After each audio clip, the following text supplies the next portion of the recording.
ஒரே ஒரு ஊர்ல ஒரு ராஜா இருந்தார். அவரு ஒரு வித்தியாசமான ராஜா. எந்த வகையில வித்தியாசமானவர்னு கேட்டா, மக்கள் கிட்ட வரி வசூல் பண்றதுல கொஞ்சம் வித்தியாசமானவர்.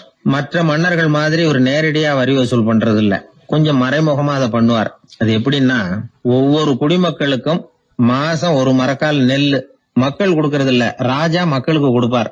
ஒரு மரக்கால் நெல்ல, அதாவது அரண்மனையில இருந்து ஒவ்வொரு வீட்டுக்கும் நெல் வந்து சேர்ந்துரும். அந்த ஒரு மரக்கால் நெல்ல இவங்க வாங்கிட்டு அதுக்கு பதிலா ஒரு மரக்கால் அரிசிய ராஜாவுக்கு திருப்பி கொடுக்கணும். இதுதான் அந்த ஊர் வழக்கம். ராஜா வந்து ஜனங்களுக்கு நெல்லை கொடுத்துட்டு அதுக்கு பதிலா அதே அளவு அரிசியா திருப்பி வாங்கிக்குவார். இதை தவிர வரி ஏதும் வசூல் பண்றது இல்ல. இப்படி ஒரு ராஜா. இது மேம்போக்கா பாக்குறதுக்கு ஏதோ சாதாரணமா தெரிஞ்சாலும் குடிமக்கள் ரொம்பவும் கஷ்டப்பட்டாங்க. ராஜா கொடுக்கற நெல்லையும் அரிசியாக்கணும், அதோட இன்னும் ஒரு பாதி அரிசியை இவங்க சேர்த்தும் கொடுத்தாகணும். மக்கள் வந்து ராஜாவை திட்ட ஆரம்பிச்சுட்டாங்க.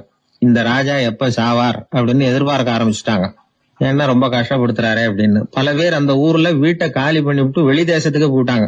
இங்க காலம் தள்ளுறது ரொம்ப கஷ்டம்னு. மக்கள் எதிர்பார்த்தது மாதிரியே நடந்தது. அந்த மன்னன் நோய் வந்து படுத்த படுக்கை ஆயிட்டான். ராஜா இப்படி சாக கிடக்குறாருன்னு தெரிஞ்சும் மக்கள் யாருமே வந்து பாக்கல. எப்படி பாப்பாங்க? அவர் தான் எப்ப போவாருன்னு பாத்துக்கிட்டு இருக்கிறாங்களே. என்ன ஏன் யாருமே வந்து பார்க்க மாட்டேங்கிறாங்க நம்ம குடிமக்கள்ல அப்படின்னு மந்திரி கிட்ட கேட்டார் ராஜா. நம்ம ஊர்ல மக்கள் எங்க இருக்காங்க பாக்குறதுக்குன்னாரு அவரு. ஏன் என்னாச்சு அவங்களுக்குன்னு கேட்டார். அமைச்சர் அப்பதான் அரசனுக்கு அவன் பண்ணின தவற வந்து சுட்டி காட்டினார். மக்களுக்கு இழைத்த கொடுமையை எடுத்து சொல்லி புரிய வச்சார். அதுக்கப்புறம் தான் மன்னருக்கு ஞானோதயம் வந்தது. செய்த பாவங்களை எண்ணி வருத்தப்பட்டான். மெதுவா அமைச்சர் பக்கம் திரும்பி, எங்க என் புள்ளன்னு கேட்டான். அவர் எங்கேயாவது ஊர் சுத்திக்கிட்டு இருப்பார், சூதாட்ட விடுதிகள்ல கிடப்பார் அப்படின்னாரு அமைச்சர். அவன் எங்க இருந்தாலும் உடனே அழைச்சிட்டு வாங்கன்னு உத்தரவு போட்டார் ராஜா. அடுத்த நாளே இளவரசனை கொண்டாந்து நிறுத்தினாங்க. தந்தையே, என்ன செய்யணும்னா சொல்லுங்க அப்படின்னு கேட்டான் இளவரசன். அவர் சொன்னார், மகனே, மக்களுக்கு வந்து நான் பொல்லாதவன் ஆயிட்டேன், அவங்க எல்லாம் என்ன நல்லவன்னு சொல்லணும். அப்படி அவங்கள சொல்ல வைக்க வேண்டியது உன்னோட பொறுப்புன்னார். தந்தையே, நீங்க வந்து கவலைப்படாதீங்க, உங்களை ரொம்ப ரொம்ப நல்லவர்னு மக்கள் சொல்லும்படியாக நான் செய்யறேன் அப்படின்னா பையன். அதுக்கப்புறம் கொஞ்ச நாள்ல பையன் பட்டத்துக்கு வந்தான். அவன் என்ன பண்ணான், வரி வசூல் பண்ற முறையில ஒரு மாற்றத்தை உண்டு பண்ணான். என்ன மாற்றம் பண்ணனான்னா, ஒவ்வொரு வீட்டுக்கும் ஒரு மரக்கால் உமிய கொடுக்கறது, அதுக்கு பதிலா ஒரு மரக்கால் அரிசியை வாங்கிக்கிறது. அப்பா என்ன பண்ணாரு, நெல்லை கொடுத்துட்டு அரிசியா வாங்கினார். இவன் மகன் வந்து உமிய கொடுத்துட்டு அரிசியா வாங்கினான். கொஞ்ச காலம் ஆச்சு. ஒரு நாள் மந்திரியை கூப்பிட்டு கேட்டான், அமைச்சரே, நம்ம ஊர் மக்கள் என்ன பேசிக்கிறாங்க அப்படின்னு. உங்க அப்பா ரொம்ப நல்லவன்னு பேசிக்கிறாங்க அப்படின்னாரு அமைச்சர். எப்படி இருக்கு பாருங்க, இவன் பண்ற கொடுமையில அப்பங்கார ரொம்ப நல்லவன் ஆயிட்டான். அதாவது இளவரசனை விட பழைய மன்னரே ரொம்ப நல்லவர், ரொம்ப பாதி கஷ்டம் தான் இது முழு கஷ்டம்ங்கிறது மாதிரி ஆயிட்டுது. எப்படியோ அப்பாவுக்கு கொடுத்த வாக்க புள்ள காப்பாத்தி விட்டான். அதாவது மன்னர் ரொம்ப நல்லவர்னு சொல்ல வைக்கிறேன்னு தானே சொன்னான், அதே மாதிரி சொல்ல வச்சுட்டான். இந்த காலத்துல இது மாதிரி அப்பாவுக்கு உதவுற பிள்ளைகள் உண்டு. ஒரு பிள்ளையாண்டான்னு சொன்னான், நான் எங்க அப்பாவுக்கு ரொம்ப ரொம்ப உதவியா இருக்கிறேன் அப்படின்னா. அப்படியா, உங்க அப்பாவுக்கு ரொம்ப உதவியா இருக்கிறியா அப்படின்னா, உங்க அப்பா என்ன செஞ்சுட்டு இருக்காருன்னு கேட்டேன். சும்மாதான் இருக்கிறார் அப்படின்னா அவன். சும்மா இருக்கிறதுக்கு இவன் உதவியா இருக்கிறானா? இப்படி இருக்கிறாங்க. அதாவது நல்லவன் அப்படின்னு பேர் வாங்குறது ரொம்ப கஷ்டம். அத வந்து எந்த வகையில வாங்கணும்னு முடிவு பண்றதுதான் முக்கியம். அதனால வாழ்க்கையில நாம வந்து மன்னரா இருந்தாலும் சரி, சாதாரண மக்களா இருந்தாலும் சரி, நல்லவன் அப்படிங்கிற பேர் வாங்குறது ரொம்ப முக்கியம். அப்படி நல்லவன்கிற பேர் வாங்கிட்டா வாழ்க்கை ரொம்ப சுலபமா அமையும். ஜப்பான்ல உள்ள ஒரு புத்த விகாரை, அங்க ஒரு வயசான பௌத்த குரு தங்கி இருக்கிறார். ஒரு நாள் ராத்திரி கடுமையான குளிர், அவரால் தாங்க முடியல. பார்த்தார், மரத்துல செஞ்ச புத்த சிற்பங்கள் அங்க நிறைய இருந்தது. அதுல ஒன்னை எடுத்து அதுக்கு தீ மூட்டி அந்த நெருப்புல குளிர் காஞ்சிக்கிட்டு இருக்கிறார். மர சிற்பம் தீ வச்சதும் படபடன்னு வெடிக்க ஆரம்பிச்சுட்டுது. அந்த சத்தத்தை கேட்டதும் அந்த புத்த விகாரையின் குருக்கள் வெளியில ஓடி வந்தார். இவர் ஆனந்தமா குளிர் காஞ்சிக்கிட்டு இருக்கிறார். அவரால் பொறுத்துக்க முடியல. தெருவில் தெரிஞ்சுக்கிட்டு இருந்த அந்த பெரியவரை இங்க தங்க அனுமதிச்சதே அவரு தான். இவர் இப்படி பண்றாருன்னு நினைச்சுக்கிட்டே அவரை கோபமா பார்த்தார். ஏன் இப்படி கோபமா பாக்குறீங்க, இப்படி வந்து உட்காருங்க அப்படிங்கிறாரு இவர். அவருக்கு இன்னமும் கோபம் வந்துட்டுது. எங்கள் கடவுளை வந்து எரிச்சுட்டீங்களே அப்படின்னு சத்தம் போட்டாராம். அப்படியா அப்படின்னு கேட்டுக்கிட்டே அந்த சாம்பலை கிளறினார் இவர். என்ன செய்யறீங்கன்னு கேட்டிருக்காரு அவர். நான் எலும்புகளை தேடுறேன்னாராம். நீங்க ஒரு பைத்தியம், இது ஒரு மர சிற்பம், இதுல எலும்புகள் கிடையாது அப்படின்னாராம். அவருக்கு கோபம் வந்துட்டுது. உடனே வெளியில போங்கன்னு கத்தியிருக்கார். வெளியில தள்ளி கதவையும் சாத்தி விட்டாராம். மறுநாள் காலையில கதவை திறந்து பார்த்தா அந்த வயசான பெரியவர் ஒரு மயில்கல் மேல சில காட்டு பூக்களை வச்சு புத்தம் சரணம் கச்சாமின்னு சொல்லிக்கிட்டே இருக்கிறார். இவருக்கு சந்தேகமாக போட்டுது. கிட்ட போனார். என்ன செஞ்சுக்கிட்டு இருக்கீங்கன்னு கேட்டார். இது என்னுடைய காலை நேர பிரார்த்தனைனாராம். நிஜமாவே நீங்கள் ஒரு பைத்தியமாக தான் இருக்கணும், ஏன்னா அது ஒரு மைல்கல் அப்படின்னாராம். இப்போ அந்த பெரியவர் சொன்னாராம், நீங்கள் ஒரு மரத்தை புத்தரா நினைக்கும் பொழுது நான் ஏன் ஒரு மைல்கல்ல புத்தரா நினைக்கக்கூடாது? நான் புத்தரை எரிக்கலாம், ஏன்னா அவரை நான் நேசிக்கிறேன். அந்த சிற்பம் மரத்தால் ஆனதுங்கிறது எனக்கு தெரியும். நான் ஒரு மைல்கல்ல தொழலாம், ஏன்னா அது எனது பூக்களை தாங்குது. நான் இந்த மைல்கல்லுக்குள்ளே மறைஞ்சிருக்கிற புத்தரை பார்க்கிறேன். யாராவது ஒரு சிற்பி இதை சிலையாக்கினாதான் நீங்கள் புத்தரை பார்க்க முடியும். அன்னைக்கு ரொம்ப குளிராக இருந்தது. நான் எனக்குள்ள இருக்கிற புத்தரையும் பாதுகாக்கணும். உள்ளே இருக்கிற புத்தரை காப்பாத்துறதுக்காக வெளியில் உள்ள புத்தரை எரிக்கலாம், அதில் ஒன்றும் தப்பு இல்லை. அது அவருடைய போதனையிலேயே இருக்கு. உனக்குள் ஜோதியாக இரு அப்படிங்கிறது அவருடைய போதனை. என்னுடைய புத்தர் குளிரில் நடுங்கிட்டு இருந்தார். அந்த மர சிற்பங்கள் வெயில் மழையில் உணர்ச்சி இல்லாமல் இருந்தது, அதனால் அப்படி பண்ணினேன். ஆனால் நீங்கள் என்ன பண்ணீங்க? நான் ஒரு மர புத்தரை எரிச்சதுக்காக உயிருள்ள புத்தரை வெளியில் தள்ளி கதவை சாத்தினீங்க அப்படின்னாராம் அந்த பெரியவர். உண்மையான பக்திங்கிறது இதுதான். அதாவது உனக்குள் ஜோதியாக இரு அப்படின்னு புத்தர் சொன்னார் இல்லையா, அது மாதிரி தனக்குள் ஜோதியாக இருக்கிற இந்த காலத்து ஆசாமிகள் நிறைய பேர் உண்டு. எப்பவும் போதையிலேயே இருக்கிறவங்க. ஒரு நாள் நடு ராத்திரி ஒரு மது கடையில் ஒரு ஆள் அங்குள்ள சிப்பந்திகள் கிட்ட கேட்டுக்கிட்டு இருக்கிறான். மறுபடியும் இந்த கடை எப்போ திறப்பாங்கன்னு கேட்டானா. நாளைக்கு காலையில் 8 மணிக்கு திறப்பாங்க அப்படின்னு நானா அங்கே இருந்த ஆள். அவன் திருப்பி திருப்பி அதையே கேட்டுக்கிட்டு இருக்கான். இவனுக்கு பதில் சொல்லி சொல்லி அழுத்து போச்சு. அதான் சொல்கிறேன் ஐயா, நாளைக்கு காலையில் வா அப்படின்னாங்களாம். அதுக்கு இவன், நான் வர்றதுக்காக கேட்கலையா, நேத்திக்கு வந்தவன் உள்ளேயே மாட்டிக்கிட்டேன், வெளியில் போகிறதுக்காக கேட்டேன் அப்படின்னான். என்னுடைய நண்பர் ஒருத்தர், அவர் விரல்ல நகமே இருக்காது. என்ன காரணம்னு நினைக்கிறீங்க? எல்லாத்தையும் அவரே கடிச்சு துப்பிடுவார். அப்படி ஒரு பழக்கம். சின்ன குழந்தைகள் நகம் கடிக்குது, விரல் சூப்புது. இதுக்கு என்ன காரணம் தெரியுமா? குழந்தைகள் மனசுல ஏற்படக்கூடிய ஒருவித பாதுகாப்பின்மை, இன்செக்யூரிட்டி, அல்லது தான் சரியா கவனிக்கப்படல அப்படிங்கிற எண்ணத்தோட வெளிப்பாடு தான் அது அப்படிங்கிறாங்க டாக்டர்கள். சில இடங்கள்ல 2வது குழந்தை பிறந்த உடனே பெரியவர்கள் கவனம் முதல் குழந்தைகிட்ட இருந்து கொஞ்சம் விலகி 2வது குழந்தைகிட்ட போயிடும். அந்த சமயத்துல முதல் குழந்தைக்கு இந்த பழக்கம் ஏற்படுறதுக்கு வாய்ப்பு உண்டாம். சில குடும்பங்கள்ல கணவன் மனைவி 2 பேருமே வேலைக்கு போறவங்களா இருப்பாங்க. குழந்தை ரொம்ப நேரத்துக்கு பெத்தவங்களை பிரிஞ்சு இருக்க வேண்டிய சூழ்நிலை இருக்கும். குழந்தை ஒரு பாதுகாப்பின்மையை உணர ஆரம்பிக்கும். இந்த பழக்கம் வந்துடும். அதனால ஒரு குழந்தைக்கு தான் ஒதுக்கப்படுறோம் அப்படிங்கிற நினைப்பு வராம பாத்துக்கணும். வளர்ந்த குழந்தைகளும் நகம் கடிக்கும்.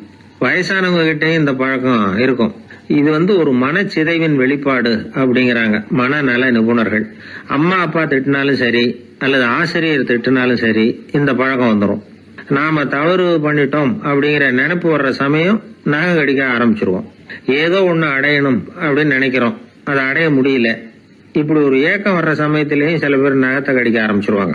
ஒரு பெரிய அதிகாரி, தனியார் நிறுவனத்துல வேலை பார்க்கிறவரு, அவரு டென்ஷன் ஆயிட்டாருன்னா உடனே அறைக்கு அதை சாத்தி விடுவாங்களாம். அவரே சாத்திக்குவாராம். அப்படி சாத்திக்கிட்டு உள்ள எதையாவது வெறிச்சு பார்த்துக்கிட்டே நகத்தை கடிக்க ஆரம்பிச்சிருவாராம். இந்த பழக்கம் உலகம் பூரா உண்டு. நகம் கடிக்கிறவங்களை அந்த பழக்கத்திலிருந்து மீட்கிறதுக்கு என்ன வழி அப்படின்னு லண்டன்ல உள்ள அழகியல் நிபுணர்கள் யோசனை பண்ணி பார்த்துருக்குறாங்க. சில ஆய்வுகள் பண்ணி பார்த்தாங்களாம். அவங்க என்ன பண்ணாங்க தெரியுமா? நகம் கடிக்கிற பழக்கம் உள்ளவங்களையெல்லாம் தேடி பிடிச்சாங்க. அவங்களையெல்லாம் 3 பிரிவா பிரிச்சுக்கிட்டாங்க. ஒரு பிரிவு கிட்ட என்ன சொன்னாங்கன்னா, உங்களுக்கு நகத்தை கடிக்கணுங்கிற நினைப்பு வர்றப்போலாம் டைரி எழுத ஆரம்பிச்சிருங்க அப்படின்னாங்களாம். இன்னொரு பிரிவு கிட்ட, உங்களுக்கு அந்த நினைப்பு வர்றப்போலாம் உங்க நகத்துக்கு வண்ணம் பூச ஆரம்பிச்சிருங்க, அழகு படுத்த ஆரம்பிச்சிருங்க, நெயில் பாலிஷ் போடுறாங்களே அது மாதிரி. அப்படி ஒரு யோசனை சொல்லியிருக்காங்க. 3வது குழுவினர்கிட்ட, உங்களுக்கு நகத்தை கடிக்கணுங்கிற எண்ணம் வர்றப்போலாம் விரல்களை இறுக்கமா மூடி வச்சுக்கிட்டு வேற விஷயங்கள்ல கவனம் செலுத்துங்க அப்படின்னு சொன்னாங்களாம். இப்படி 3 வித முயற்சி பண்ணி பார்த்ததுல கடைசியா அவங்க என்ன கண்டுபிடிச்சாங்க தெரியுமா? 3வது குழு செஞ்சதுல நல்ல பலன் கிடைச்சதாம். அதாவது நகம் தெரியாதபடிக்கு விரலை இறுக மூடிக்கிட்டு வச்சுக்கிட்டோம்னா அந்த பழக்கம் மாறுதான். அப்படி இருந்தவங்க கிட்ட இந்த நகம் கடிக்கிற பழக்கம் மெதுவா குறைஞ்சு போச்சான். அதனால நகம் கடிக்கிற பழக்கம் உள்ளவங்க இதை முயற்சி பண்ணி பார்க்கலாம். ஒரு ஆள் இருந்தார், அவருக்கு எப்ப பார்த்தாலும் நகத்தை கடிச்சுக்கிட்டே இருக்கணும், அப்படி ஒரு பழக்கம். அதனால அவர் விரல்ல எப்பவும் நகை இருக்கிறது இல்ல, விரல் இருக்கிறதே பெரிய ஆச்சரியம். அவருக்கு திடீர்னு உடம்புல அரிப்பு, சொரிஞ்சிக்க முடியல, அரிப்பும் நிக்கல. ஒரு வாரம் தொடர்ந்து கஷ்டப்பட்டார். கடைசியா ஒரு டாக்டர் கிட்ட ஓடினார். அவர் எல்லாத்தையும் விவரமா கேட்டுக்கிட்டு கடைசியா கொஞ்சம் மாத்திரை கொடுத்து வேலைக்கு ஒண்ணு சாப்பிடு அப்படின்னாராம். இந்த மாத்திரை எதுக்கு டாக்டர்? அரிப்பு நிக்கிறதுக்கா அப்படின்னாராம். இல்ல நகம் வளர்றதுக்காக அப்படின்னாராம் இந்த டாக்டர். ஒருத்தர் ரொம்ப அவசரமா வந்தார். சார், மனுஷன் நிம்மதியா இருக்கிறதுக்கு என்ன வழின்னு கேட்டார். சீக்கிரமா ஒரு கல்யாணத்தை பண்ணீங்க, எல்லாம் சரியா போடும் அப்படின்னோம். அவர் ஒரு மாதிரியா பார்த்தார். ஏற்கனவே எனக்கு கல்யாணம் ஆயிட்டுது சார், அதனால தானே நிம்மதியா இருக்கிறதுக்கு வழி கேட்கறேன் அப்படின்னார். சரி, இவர் ஒரு மாதிரியான கேஸ் அப்படின்னு நினைச்சுக்கிட்டு நம்ம கிட்ட இருந்த ஒரு சின்ன புத்தகத்தை அவர்கிட்ட தூக்கி கொடுத்தோம். இதை படிச்சு பாருங்கன்னு. கல்யாணத்துக்கு பிறகும் சந்தோஷமா இருக்கிறதுக்கு என்ன வழி அப்படிங்கிற கேள்விக்கு அந்த புத்தகத்துல விளக்கம் இருந்தது. கணவன் மனைவிக்குள்ள சிக்கல் வராம இருக்கிறதுக்கு அதுல சில வழிகளை சொல்லி கொடுத்துருக்குறாங்க. அதெல்லாம் என்னென்ன அப்படிங்கறத இப்ப பார்க்கலாமா? குடும்பம்னு இருந்தா கோபம் வரதான் செய்யும், அது வந்துட்டு போட்டும் பரவாயில்ல. ஆனா அந்த கோபம் ஒரே நேரத்துல 2 பேருக்கும் வந்துடாம பாத்துக்கணும். ஒரு சமயத்துல யாராவது ஒருத்தர் தான் கோபப்படணும், அடுத்தவங்க அமைதியா இருக்கணும். அதுக்கப்புறம் இவர் அமைதியான உடனே அவங்க ஆரம்பிச்சுக்கலாம். கோபமா ஏதாவது சொன்னா உடனே கோபமா பதில் சொல்லக்கூடாது. கொஞ்சம் பொறுத்து கோபம் தீர்ந்த உடனே அந்த பதில சொல்லலாம். அப்போ பதில் கோபமா இருந்தா கூட அது அவ்வளவு பெருசா தெரியாது. அற்ப விஷயத்துக்கெல்லாம் காய்ச்சி மூச்சுன்னு கத்திட்டு இருக்க கூடாது. உங்க 2 பேருக்குள்ள ஒரு தர்க்கம் ஆரம்பம் ஆயிட்டுதுன்னு வச்சுக்கோங்க. கடுமையா 2 பேரும் விவாதம் பண்றீங்க. உங்கள ஒருத்தர் இதுல ஜெயிக்கணும்னா அது நீங்களா இருக்க வேணாம், அடுத்தவங்க ஜெயிக்கிறதுக்கு நீங்க துணையா இருங்களேன். அப்படின்னா நீங்க கொஞ்சம் விட்டு கொடுக்கணும், அவ்வளவுதான். ஏதாவது குத்தம் சொல்லணுமா, செஞ்ச தப்ப சுட்டி காட்டணுமா, விமர்சனம் பண்ணணுமா, பண்ணுங்க, வேணான்னு சொல்லல. ஆனா சொன்னதை அப்படி சொல்றத கொஞ்சம் அன்பா இதமா சொல்லுங்க. எப்போ நடந்த தவறுகளை எல்லாம் இப்போ போய் மறுபடியும் ஞாபகப்படுத்திட்டு இருக்க வேண்டாம். நான் அப்பவே சொன்னேன் இந்த புடவை வேணாம்னு, நீங்க தான் கேட்கல, இப்ப பாருங்க கிழிஞ்சு போச்சு இப்படின்னு கத்துனாங்க ஒரு அம்மா. எப்போ சொன்னீங்கன்னு கேட்டா ஒரு 10 வருஷத்துக்கு முன்னாடி தீபாவளி சமயத்துல அப்படிங்கிறாங்க. அது என்ன இன்னும் அப்படியே புதுசாவே இருக்கும்? உங்களுக்கு அவரு தான் பெருசு, அவருக்கு நீங்க தான் பெருசு. அதை விட இந்த உலகத்துல வேற எதுவும் முக்கியம் இல்லைன்னு நினைக்கணும். நீ தான் என்னுடைய உலகம்னு எத்தனை தடவை சொல்லியிருப்பீங்க? அதெல்லாம் வெறும் வசனமா போயிடக்கூடாது. ஏதாவது ஒரு பிரச்சனையை பத்தி கடுமையா விவாதம் பண்ணிட்டு இருக்கீங்க, அதை அப்படியே பாதியில விட்டுட்டு படுக்கைக்கு போயிடக்கூடாது. சொச்சத்தை நாளைக்கு பேசிக்கலாம்னு. அப்படி போனா தூக்கம் வராது. பிரச்சனையை ஒரு முடிவு பண்ணிக்கிட்டு அதுக்கப்புறமா தூங்க போகணும். ஒரு நாள்ல ஒரு தடவையாவது உங்க ஜோடியை பாராட்டி நல்ல விதமா கனிவா ஒரு வார்த்தை சொல்லணும் அப்படின்னு தீர்மானம் பண்ணீங்க. ஏதாவது தப்பு பண்ணிவிட்டீங்கன்னா பரவாயில்ல, அதை ஒத்துக்கிறதுக்கும் மன்னிப்பு கேட்கறதுக்கும் தயாரா இருக்கணும். அது ஒன்றும் கேவலம் கிடையாது. வீட்டுக்குள்ள தானே கேட்க போறீங்க, வெளியில யாருக்கு தெரிய போதும்? எப்படியோ உங்களுக்குள்ள ஒரு சமரசம் ஆனா சரிதான். ஒரு தகராறுன்னு எடுத்துக்கிட்டா குறைஞ்சபட்சம் அதுக்கு 2 பேர் தேவை. தனியாவே உட்காந்துக்கிட்டு நான் இப்ப தகராறு பண்ணிட்டு இருக்கிறேன் அப்படின்னு யாரும் சொல்ல முடியாது. 2 பேர் தகராறு பண்றாங்கன்னா பொதுவா அந்த 2 பேர்ல யாரு அதிகமா பேசுறாங்களோ அவங்க பேர்ல தான் தப்பு இருக்கும். அதை மனசுல வச்சுக்கணும். இதெல்லாம் தான் அந்த புத்தகத்துல போட்டிருக்கிற வழிமுறைகள். இவ்வளவும் சரியா வரலன்னா அப்புறமா சொல்லுங்க, வேற புத்தகம் ஏதாவது இருக்கான்னு தேடுவோம். ஒரு கணவன் தன்னுடைய மனைவியை அழைச்சிட்டு ஒரு மனோதத்துவ டாக்டர் கிட்ட வந்தாரா. டாக்டர், எங்களுக்கு கல்யாணம் ஆகி 30 வருஷ காலமா நாங்க ஒரு விஷயத்துல கூட ஒத்து போனதில்லை அப்படின்னு ஆரம்பிச்சார். உடனே அந்த அம்மா குறுக்கிட்டு, அது 30 வருஷம் இல்ல 32 வருஷம் அப்படின்னாங்களாம். ஐயா, என்னுடைய நூல் வெளியீட்டு விழாவுக்கு அவசியம் நீங்க வரணும் அப்படின்னு கூப்பிட்டார் ஒருத்தர். எப்போ வரணும்னு கேட்டேன். அடுத்த வாரம்னார். சரி, புத்தகம் தயாராயிட்டுதா அப்படின்னு. நாளைக்கு தான் அச்சிக்க கொடுக்க போறேன்னார். என்னங்க இது, புத்தகம் அச்சிடுறதுக்கு முன்னாடியே அழைப்பிதழை அச்சடிச்சுட்டீங்களே அப்படின்னு கேட்டேன். அதனால என்னங்க, அந்த காலம் மாதிரியா போலாம்? அச்சுக்கலை எவ்வளவோ முன்னேறியாச்சுங்க. Linotype, monotype, phototype, laser, இப்படி என்னென்னமோ வந்தாச்சு. இன்னைக்கு கொடுத்தா நாளைக்கே புத்தகம் தயார் அப்படின்னார். இப்படி இந்த அளவுக்கு முன்னேறி இருக்கிற இந்த அச்சுக்கலை ஆரம்பத்துல எப்படி இருந்தது தெரியுமா? அந்த காலத்துல காகிதம்னா என்னன்னே தெரியாது. அப்படி ஒண்ணு கண்டுபிடிக்கப்படவே இல்லை. அப்பெல்லாம் எதையாவது ஒண்ணு எழுதணும்னா அதுக்கு ஆட்டு தோலை தான் பயன்படுத்தி இருக்கிறாங்க. கண்ணுக்குட்டி தோல் கூட அதுக்கு உபயோகப்பட்டு தான். ஐரோப்பாவில் இருந்த பாதிரியார்கள் தோல் எழுதப்பட்ட புத்தகத்தை தயாரிக்கிறதுல ரொம்ப கெட்டிக்காரங்களாம். எகிப்து, அப்புறம் மத்திய தரைக்கடல் ஓரத்தில் உள்ள நாடுகள், இங்க எல்லாம் தோல் தான் எழுது பொருளா பயன்பட்டு வந்திருக்குது. ஆனால் நம்ம நாட்டில் ஓலைச்சுவடிகளை எழுத்துக்கு பயன்படுத்தி இருக்கிறாங்க. எழுதுறதுக்கு தோலை பயன்படுத்தினவங்க பிறகு பேப்பரைஸ் அப்படிங்கிற கோரை புல்லை வந்து அதுக்கு பயன்படுத்தினாங்களாம். இதெல்லாம் அப்படி கொஞ்சம் கொஞ்சமாக கண்டுபிடிச்சிட்டு வந்திருக்கிறாங்க. அந்த புல்லை வந்து கச்சிதமாக நறுக்க வேண்டியது, நல்லா பதப்படுத்த வேண்டியது, அதுக்கப்புறம் அதில் எழுத வேண்டியது, அவ்வளவுதான். பேப்பருங்கிற சொல்லே இந்த பேப்பைரஸ் அப்படிங்கிறதுலேருந்து வந்தது தான்.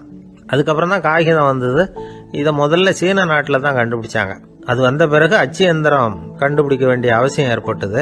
அதை கண்டுபிடிச்சவர் ஜெர்மானிய அறிவியல் அறிஞர் ஜான் கூட்டன்பர்க். அச்சு கலைக்கு அடித்தளம் அமைச்சவர் அவர் தான்.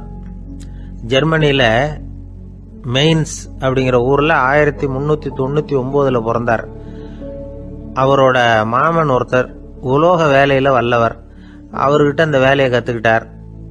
அதோட வைர கற்களை வந்து பட்டை தீட்டுறதுலையும் ரொம்ப தேர்ச்சி பெற்றிருந்தார்.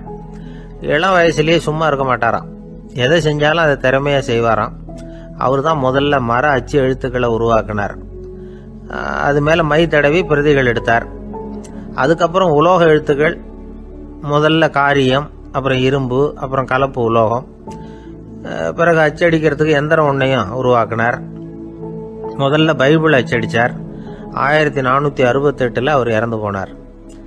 16ஆம் நூற்றாண்டில் மேலை நாடுகளிலிருந்து மர எழுத்துக்களை கொண்டுகிட்டு வந்து தமிழ்நாட்டில் கிறிஸ்துவ நூல்களை அச்சிட்டாங்க. அப்பெல்லாம் வந்து அச்சகங்கள் வந்து போதிய அளவுக்கு இங்கே இல்லை. அதுக்கு என்ன காரணம்னா, இந்தியர்கள் வந்து அச்சகங்களை நடத்தக்கூடாது அப்படின்னு சட்டம். 1835 வரைக்கும் அந்த சட்டம் வந்து நடைமுறையில் இருந்தது. இந்த நிலைமையில் அங்கேயும் இங்கேயுமா 1-2 அச்சகங்கள் ஆரம்பமாச்சு.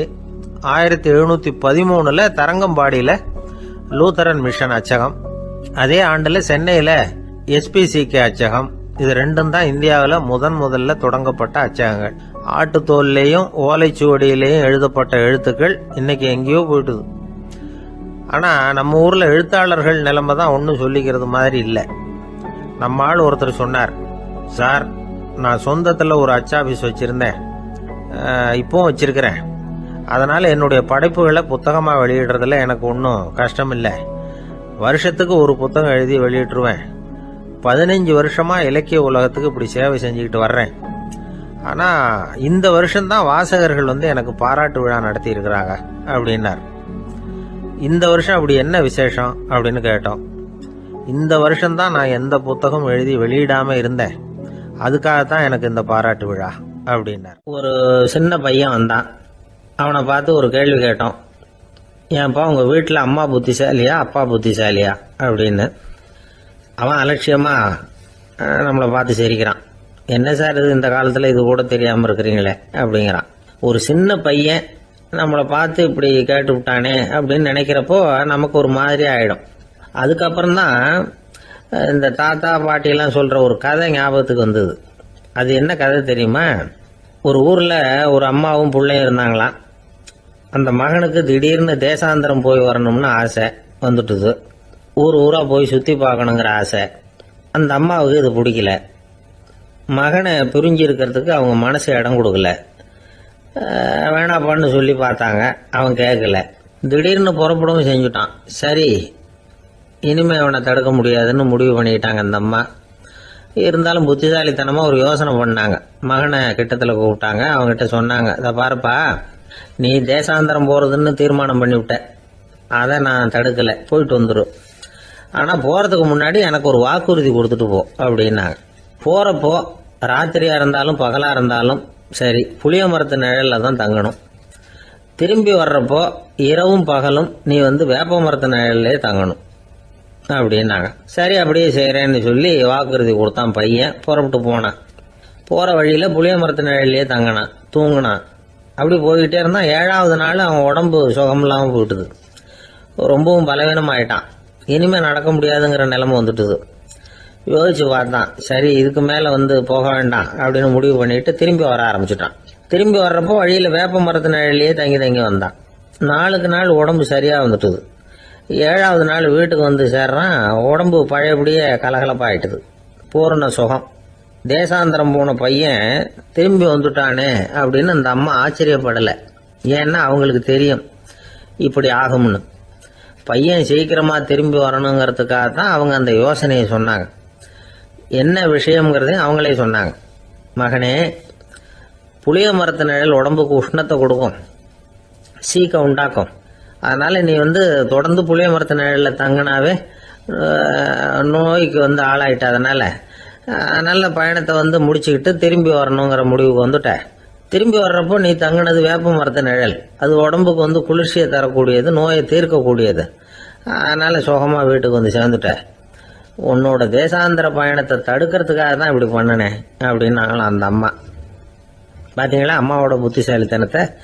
அப்பாவாக இருந்தால் இப்படியா பண்ணுவார்? ஒரு அப்பா பையன்கிட்ட 10 ரூபா கொடுத்து இதை எடுத்துக்கிட்டு அடுத்த ஊருக்கு போய் அங்கே இருக்கிற மாமா கிட்ட இதை கொடுத்துட்டு வாடா, வழியில் எங்கேயாவது மரத்தடியில் படுத்து தூங்கி விடாதே அப்படின்னு எச்சரிக்கை பண்ணி அனுப்புனாராம். பையனுக்கு எச்சரிக்கையாக வாழறது எப்படிங்கிறத கற்றுக் கொடுக்கறதுக்காக இப்படி பண்ணார். அவன் பணத்தை வாங்கிக்கிட்டு போனான். அப்பா சொன்னதை மறந்துட்டு ஒரு மரத்தடியில் படுத்து தூங்கிட்டான். அவனுக்கு தெரியாம அவன் பின்னாடியே போன அப்பா அவன் கையில் இருந்த அந்த 10 ரூபாயை நைஸா எடுத்துட்டு வந்துட்டார். அவன் பையில தானே வச்சிருந்தான், அது தெரியாம எடுத்துட்டு வந்துட்டார். அவன் தூங்கிக்கிட்டு இருக்கான். எடுத்துட்டு ஒரு மறுபடியும் வீட்டுக்கு வந்துட்டார். பையன் முழிச்சுக்கிட்டு பைய தடவி பார்க்கறான், பணத்தை காணும். அழுதுகிட்டே திரும்பி வந்தான். அப்பா கிட்ட விஷயத்த சொன்னான். அப்பா சிரிச்சுக்கிட்டே சொன்னார், அதுக்கு தான்ப்பா ஆரம்பத்திலேயே எச்சரிக்கை பண்ணினேன், இனிமேலாவது நீ ஜாக்கிரதையா இருக்கணும் அப்படிங்கிறதுக்காக தான் இப்படி பண்ணினேன். அந்த பணம் எங்கேயும் போயிடல, நான் தான் அதை உனக்கு தெரியாம எடுத்து வச்சிருக்கிறேன். இதோ பாரு அப்படின்னு சொல்லிட்டு சைடு பாக்கெட்ல கையை விட்டா அது ஓட்டையா இருக்கு. அதை எவனோ ஏற்கனவே கத்திரிச்சு எடுத்துட்டு போட்டான். இப்ப அப்பா முகத்துல அசடு வழிஞ்சுதான். கடற்கரை ஓரமா ஒரு பெரியவர் கையால மணலை கீறிக்கிட்டே உட்காந்துருக்கிறார். என்னத்தையும் தேடிட்டு இருக்கிறது மாதிரி தெரிஞ்சது. மெதுவா கிட்டத்துல போய் என்னத்தை தேடிட்டு இருக்கிறீங்க அப்படின்னு கேட்டோம். அவரு சாவகாசமா நிமிந்து பார்த்து நிம்மதியை தேடிட்டு இருக்கிறேன்னார். நாங்க ஒரு மாதிரி ஆயிட்டோம். இருந்தாலும் சமாளிச்சுக்கிட்டு, சார் மணல்ல கிழிஞ்சல் தான் கிடைக்கும், நிம்மதி கிடைக்காது அப்படின்னோம். சரி, இன்னைக்கு வசமா நம்ம கிட்ட ஒரு ஆள் மாட்டிக்கிட்டார் அப்படின்னு நினைச்சு அவர் பக்கமா போய் உட்காந்துக்கிட்டு கதை சொல்ல ஆரம்பிச்சிட்டோம்.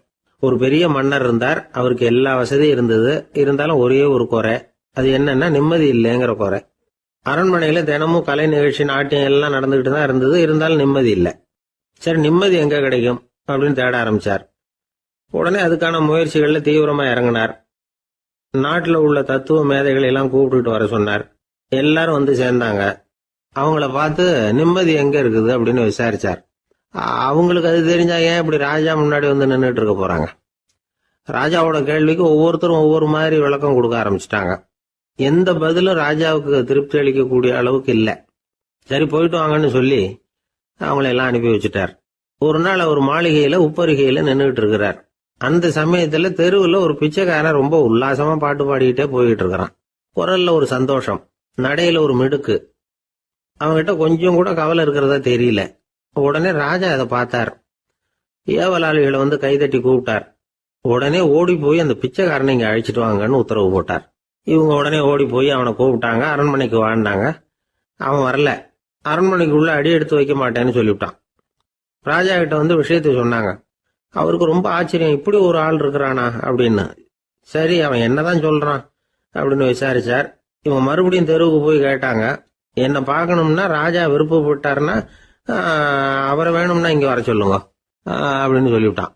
அதை ராஜா கிட்ட சொன்னாங்க. அவருக்கு கோபம் வரல.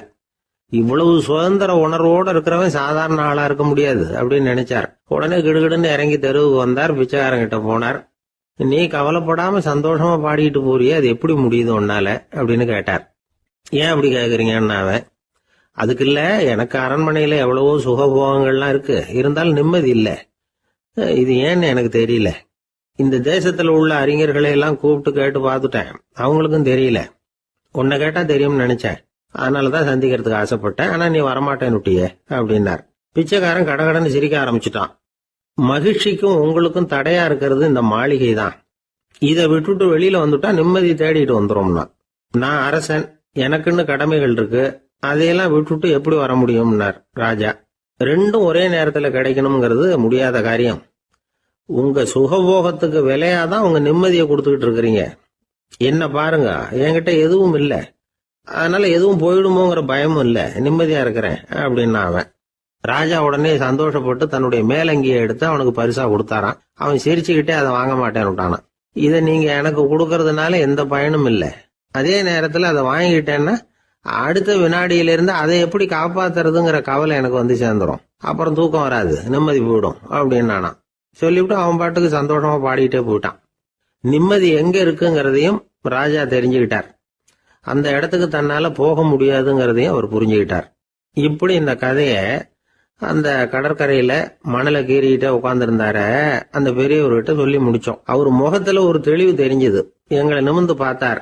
ரொம்ப நன்றிங்க, இப்ப எனக்கு தெரிஞ்சு போச்சு. நிம்மதி வேணும்னா அதுக்கு என்ன பண்ணணும்னு இப்ப நல்லா புரிஞ்சுக்கிட்டேன் அப்படின்னார். என்ன புரிஞ்சுக்கிட்டீங்கன்னு கேட்டோம். இனிமே இந்த பக்கம் வந்தா உங்க கண்ணுல படாத இடமா பார்த்து உட்காரணும்னு புரிஞ்சுக்கிட்டேன் அப்படின்னார். ஒரு ஆளு ராமகிருஷ்ணரை தேடி வந்தான். அவன் கையில 1000 பொற்காசுகள் வச்சிருந்தான். அதை அவர்கிட்ட கொடுத்து இதை ஏத்துக்கணும் அப்படின்னு ரொம்ப பணிவா கேட்டுக்கிட்டான். அவரு பார்த்தார், இது எனக்கு தேவையில்லை, ஆனாலும் உன்னுடைய மனசை புண்படுத்துறதுக்கு நான் விரும்பலை, அதனால நீ கொடுக்கறத வாங்கிக்கிறேன்னார். வாங்கிக்கிட்டார். அப்புறம் கேட்டார், இதை பாரு, இனிமே இதெல்லாம் என்னுடைய இதுதானே அப்படின்னார். ஆமா, அதையெல்லாம் நான் உங்களுக்கே கொடுத்துட்டேன். அவன் சரி, இப்ப நீ எனக்காக ஒரு காரியம் பண்ணணும்னார். என்ன செய்யணும்னு சொல்லுங்கன்னா, இந்த நாணயங்களை எல்லாம் எடுத்துக்கிட்டு போய் கங்கை நதியில எரிஞ்சுட்டு வா அப்படின்னார். இவனுக்கு அதிர்ச்சியா போச்சு. என்ன பண்றது, இனிமே அது முடியாதுன்னு சொல்ல முடியாது. ஏன்னா அந்த நாணயங்களை எல்லாம் அவருக்கே கொடுத்துட்டான். இனிமே அதெல்லாம் இவனுடையது இல்லை. பேசாம அவ்வளவே அள்ளிக்கிட்டு ஆத்தங்கரைக்கு போனான். போனவன் ரொம்ப நேரம் திரும்பியே வரல. ராமகிருஷ்ணருக்கு சந்தேகம், என்ன ஆச்சு அந்த மனுஷனுக்கு, காசுகளோட அந்த கங்கையில குதிச்சுட்டானா, போகும்பொழுதே ஒரு மாதிரியா தான் போனான், போய் என்னன்னு பார்த்துட்டு வாங்க அப்படின்னார். அங்க இருந்த ஒருத்தர் ஓடி போய் பார்த்தார். அவர் போய் பார்க்கும் பொழுது அவன் அங்கேயே இருந்தான். அதுக்கப்புறம் அவர் திரும்பி வந்தார். வந்து விவரத்தை சொன்னார். அதாவது அவன் கங்கை கரையில உட்காந்துக்கிட்டு ஒவ்வொரு நாணயமா 1 2ன்னு எண்ணி எண்ணி வீசிக்கிட்டு இருக்கிறான். அவனை சுத்தி ஒரு கும்பல் நின்றுகிட்டு அவனை தடுத்துக்கிட்டு இருக்குது அப்படின்னு விவரத்தை சொன்னார் போயிட்டு வந்தவர். இதை கேட்டதும் ராமகிருஷ்ணரே புறப்பட்டு அங்க போனாராம். என்ன இப்படி பண்ணிட்டு இருக்கிற, நான் உன்னை அந்த நாணயங்களை கங்கையில வீசி எறிய சொன்னேன், நீ ஏன் அதை எண்ணிக்கிட்டு இருக்கிற அப்படின்னார். பழக்கம்தான் காரணம், நான் ஒவ்வொரு நாளும் ஒவ்வொன்றா சேமிச்சு வச்சேன். இன்னைக்கு என்கிட்ட நிறைய இருக்குது, உங்களுக்கு ஒரு 1000 நாணயங்களை கொடுக்கணுங்கிறது என்னோட ஆசை அப்படின்னா. இப்ப ராமகிருஷ்ணர் சொன்னார், ஒரே நேரத்துல எல்லாத்தையும் சம்பாதிச்சிருந்தா நீ எண்றது பொருத்தமா இருக்கும். எல்லாத்தையும் இழக்கும் போது ஒவ்வொன்றா எண்ணிக்கிட்டு இழக்கிறதுங்கிறது சரியான செயல் இல்லை. அதனால ஒரே தடவையா எல்லாத்தையும் தூக்கி எறிஞ்சிடும் அப்படின்னார். இது இழப்பது அப்படிங்கிற ஒரு உயர்ந்த நிலை. இதை நாம யதார்த்த வாழ்க்கையில சம்பந்தப்படுத்தி பார்த்து குழப்பிக்கிட்டு இருக்கக்கூடாது. இழக்கிறேன்னு சொல்லிக்கிட்டு இருக்கிற காசையெல்லாம் ஆத்துலையும் குளத்துலையும் கொண்டு போய் எரிஞ்சுட்டு வாங்க அப்படின்னு உபதேசம் பண்றதாக யாரும் நினைச்சிடக்கூடாது. இதுல நாம புரிஞ்சுக்க வேண்டியது என்னன்னா, எதையாவது ஒன்ன இன்னொருத்தருக்கு கொடுக்கணும் அப்படின்னு விருப்பப்பட்டா அதை மனப்பூர்வமா கொடுத்துடணும். கொடுத்துட்டு அதையே நினைச்சிட்டு இருக்க கூடாது. நம்மால ஒருத்தர் ஒரு 100 ரூபாய் நோட்டை தன்னுடைய நண்பர் ஒருத்தர்கிட்ட கொடுத்து, இது உனக்கு தான் வச்சுக்கோ அப்படின்னார். அவரு பார்த்தார், இது இனிமே எனக்கு தானே சொந்தம் அப்படின்னார். ஆமான்னார் அவர். அப்படின்னா எனக்காக நீ ஒரு உதவி செய்யணும்னார். சொல்லுங்க செய்யறேன்னார் அவர். இந்த 100 ரூபாய் நோட்டை தீ வச்சு கொளுத்தி விடுனார். இவர் அதிர்ச்சியாகி அவரை பார்த்தார். இப்ப அவரு சொன்னார், நீ எனக்கு அன்பா கொடுத்தது இது, இந்த நோட்டு கள்ள நோட்டுங்கிறது எனக்கு முன்னாடியே தெரியும், சீக்கிரம் கொளுத்தி விடு, அதுதான் நம்ம 2 பேருக்குமே நல்லது அப்படின்னாராம் அவர். ராமகிருஷ்ணர் வாழ்ந்த காலத்துல நடந்த ஒரு நிகழ்ச்சி இது. அப்போ ஒரு ஓவியர் இருந்தாராம். அவருக்கு ஒரு ஆசை, ராமகிருஷ்ணர் படத்தை வரையணும், அதை அவர்கிட்டயே கொண்டுட்டு போய் காட்டி அபிப்பிராயம் கேட்கணும். இதுதான் அந்த ஓவியரின் ஆசை. உடனே ராமகிருஷ்ணர் படத்தை வரைஞ்சி முடிச்சார். அதை எடுத்துக்கிட்டு போனார். இவர் போன சமயம் அங்கே ராமகிருஷ்ணர் சீடர்களோட உட்கார்ந்துருக்கிறார். விவேகானந்தர் அங்கே இருக்கிறார். இந்த ஓவியர் கொண்டுகிட்டு போய் தான் வரைந்த ஓவியத்தை அவர்கிட்ட காட்டினார். ராமகிருஷ்ண பரமஹம்சரின் ஓவியத்தை ராமகிருஷ்ணர்கிட்டயே காட்டுறார். ராமகிருஷ்ணர் என்ன பண்ணார் தெரியுமா, அந்த படத்தை பார்த்தார். உடனே அது காலை தொட்டார். குருதேவருடைய இந்த செயல் சீடர்களுக்கு ரொம்ப வியப்பை உண்டு பண்ணிச்சு.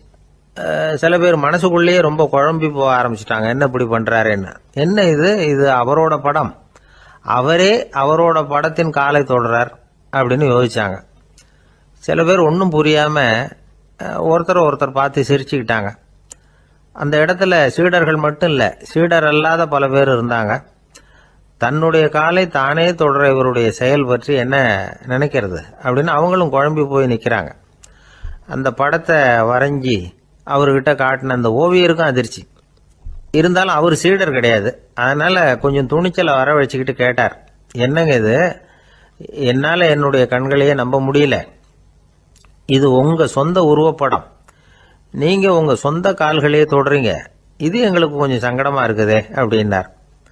ராமகிருஷ்ணரின் கண்களில் ஆனந்த கண்ணீர் வழிஞ்சுதான். அவர் சொன்னாராம், இது என்னோட படம்ங்கிறது எனக்கு தெரியும், ஆனால் இது என்னோட படம்ங்கிறதுனால நான் இதோட காலை தொடலை. நீ என்னுடைய சமாதி நிலையை இந்த படத்தில் படம் பிடிச்சி காட்டியிருக்கிற, அதனால் அதோட காலை தொடறேன். சமாதி நிலையில் யார் இருந்தாலும், அது என்னுடைய படமாக இருந்தாலும் சரி அல்லது வேற யாருடைய படமாக இருந்தாலும் சரி, படம் யாருதுங்கிறது முக்கியம் இல்லை. இதில் எது முக்கியம்னா அது தன்னை உணர்ந்த ஒரு உணர்நிலையின் படம். அப்படி இருக்கிறப்போ அதோட காலை நான் தொடணும். அதுக்கு நீங்கள் எல்லாரும் ஏன் சங்கடப்படுறீங்கன்னு எனக்கு தெரியல அப்படின்னாராம். இப்போதான் அங்கே இருந்த சீடர்களுக்கும் மற்றவங்களுக்கும் விவரம் புரிஞ்சுதான். இதுக்கு முன்னாடி யாரும் செய்யாததை இவர் செஞ்சிருக்கிறார், ஆனால் அவருடைய காரணம் ரொம்ப நியாயமானது அப்படிங்கிறத உணர்ந்தாங்களாம். இதுவரைக்கும் ஆன்மீகத்தில் சமாதி நிலை, அதாவது தன்னை உணர்ந்த நிலை பற்றி புரிஞ்சுக்கிட்டோம். இல்லறத்தில் ஏற்படக்கூடிய சமாதி நிலை பற்றி உங்களுக்கு தெரியுமா? ஒரு அம்மா டாக்டர்கிட்ட வந்து சொன்னாங்களாம், டாக்டர், என் வீட்டுக்காரருக்கு உடம்புல ஏதோ கோளாறுன்னு நினைக்கிறேன், நான் எவ்வளவு நேரம் பேசினாலும் காதில் விழாதது மாதிரி உட்கார்ந்துருக்கிறார் அப்படின்னாங்களாம். அதுக்கு அந்த டாக்டர் சொன்னாராம், அம்மா, அது உடம்பு கோளாறு இல்லை, அது ஒரு பெரிய திறமை அப்படின்னாராம். ஒரு கணவன் மனைவி எப்போ பார்த்தாலும் அவங்க ரெண்டு பேருக்கும் இடையில சண்டை வந்துக்கிட்டே இருந்தது. இதில் என்ன ஆச்சரியங்கிறீங்களா? நான் அதுக்காக சொல்ல வரல, இது வேற விஷயம். அதாவது சண்டை போடாமல் இருக்கிறதுக்கு வழி சொல்கிற தகவல் இது. நான் சொன்ன அந்த கணவன் மனைவி எப்படின்னா, கணவன் ஒரு வார்த்தை சொன்னால் மனைவி கிட்டேருந்து 2 வார்த்தை பதிலாக வரும். இதுக்கு கணவன்கிட்ட இருந்து 4 வார்த்தை பதிலாக வரும். இப்படி வார்த்தைகள் பெருகி போய் கடைசியில் வம்புல வந்து முடியும். அந்த அம்மா பொறுத்து பார்த்தாங்க, அவங்களால தாக்கு பிடிக்க முடியல. பக்கத்து வீட்லேயும் ஒரு கணவன் மனைவி இருந்தாங்க, அவங்களுக்குள்ள சண்டை வர்றதில்ல. அது எப்படி அவங்களால மட்டும் சண்டை போடாமல் இருக்க முடியுது அப்படின்னு இந்த அம்மாவுக்கு ஆச்சரியம். ஒரு நாள் நேராக பக்கத்து வீட்டு அம்மாக்கிட்டே போய், ஏம்மா, நீங்கள் எப்படி கணவனும் மனைவியும் சண்டை போட்டுக்காமல் இருக்கிறீங்க, அது எப்படி முடியுது உங்களால் அப்படின்னு கேட்டாங்க. அதுக்குன்னு ஒரு மருந்து இருக்குது, அதை சாப்பிட்டா சண்டை வராது அப்படின்னாங்க அவங்க. சரிங்க, அந்த மருந்தை அவர் சாப்பிட மாட்டேன்னு சொல்லிட்டா என்ன பண்ணுறது அப்படின்னு கேட்டிருக்கிறாங்க இவங்க.